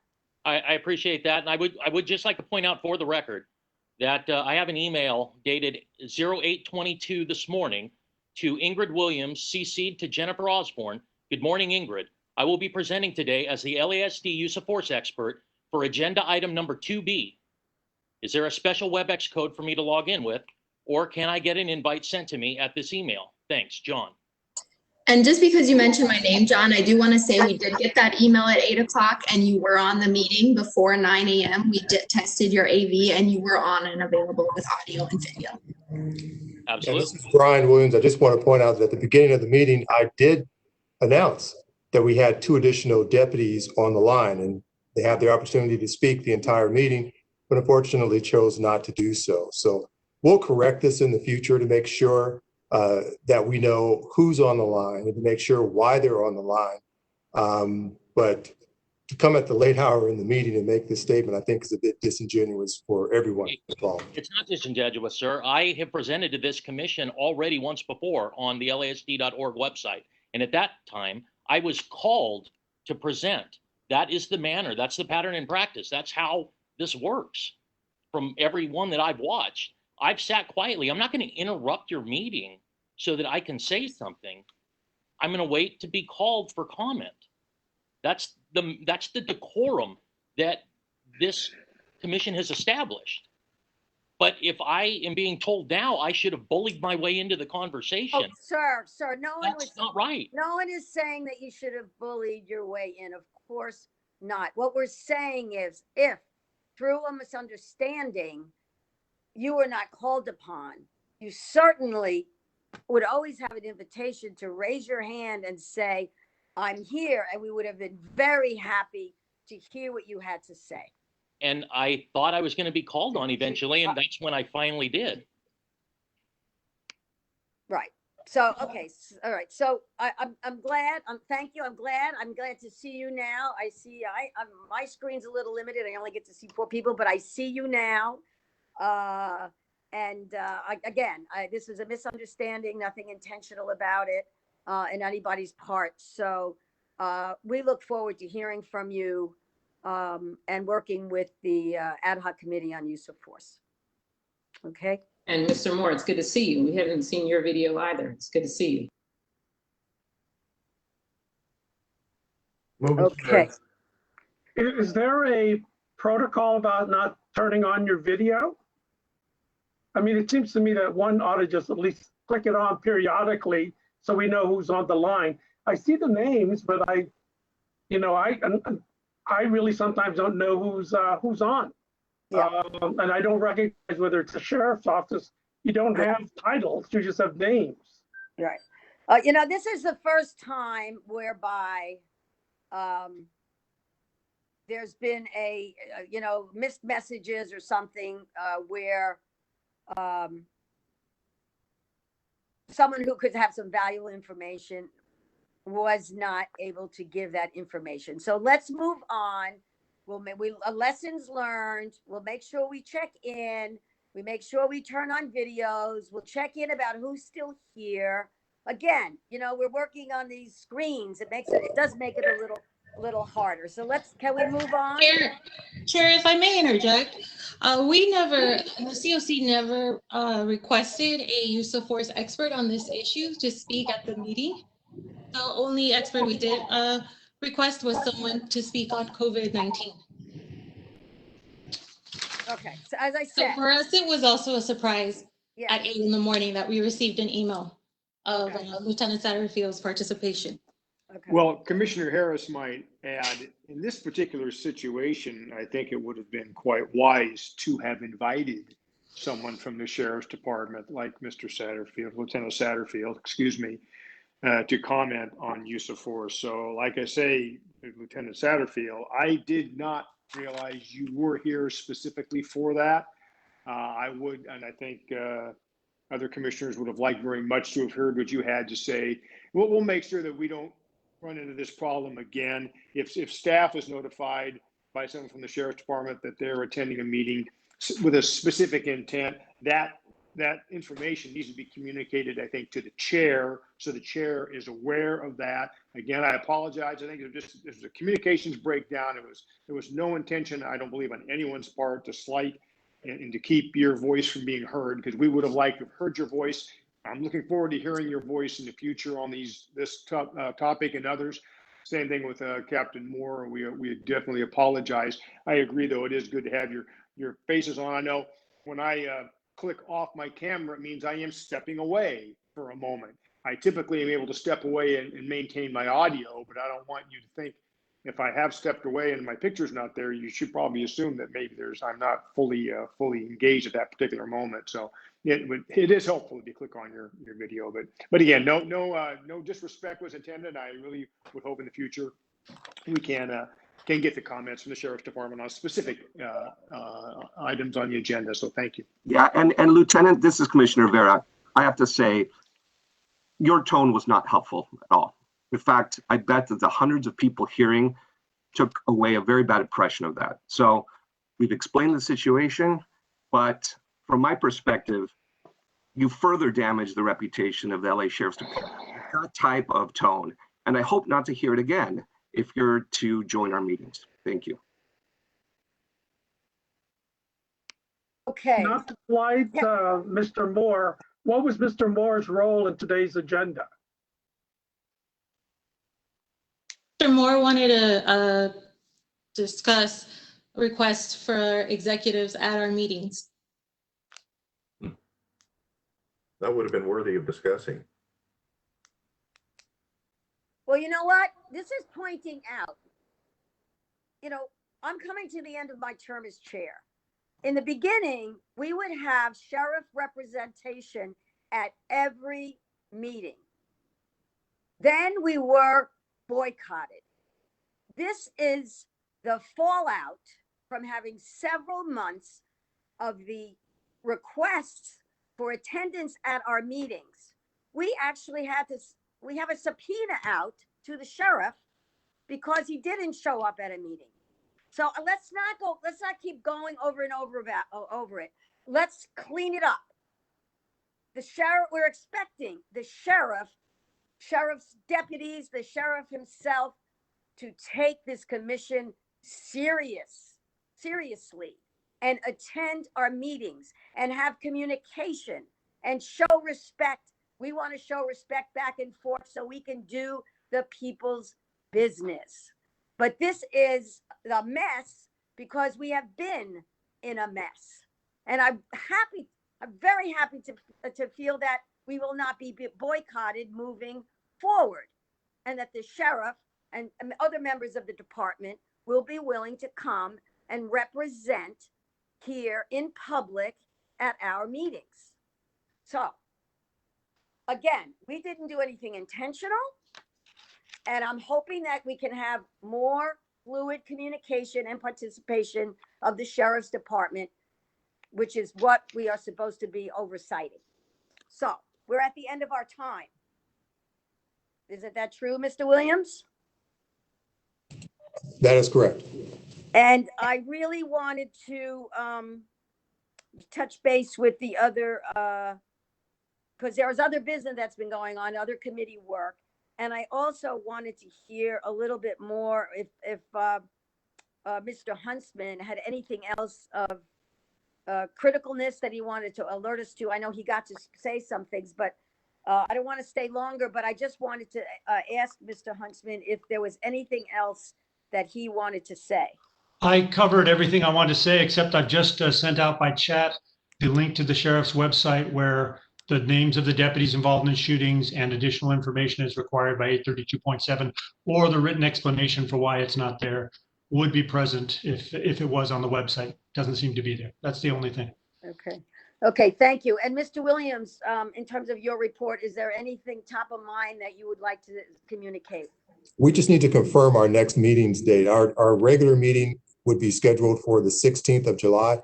Do we want to do a second meeting in July? I think so. I mean, we're not meeting in person, right? Correct. So what would be the 2 weeks after that? It's a Thursday? It would be the 2nd or the 30th. Wait, July 2nd or July 30th? Or the 30th, yes. I would prefer the 30th. I'm sorry, I thought you said the 16th. I'm sorry, I'm confused. The 16th is our regular meeting date, the third Thursday of the month. We've been doing 2 meetings for the past couple of months. So if we want to add a second meeting, my suggestion would be that second meeting would be on the 30th of July. Okay. Does that seem okay with everyone? The 16th and the 30th? Yes. Okay, so on the 16th, we will have our election for the new officers of the COC.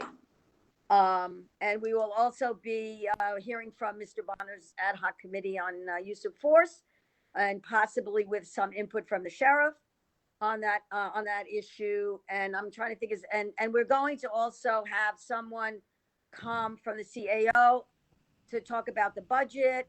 And we are, in the meantime, we are going to make sure that we think about how we're going to deal with the budget, tackle the budget. Okay. I'm done. Anybody else have any other comment? Move adjourned. Second. Second. Everyone in favor of adjournment? Aye. Aye. Aye. Thank you all. Stay safe. You too. Thank you. Thanks. Bye-bye. Bye.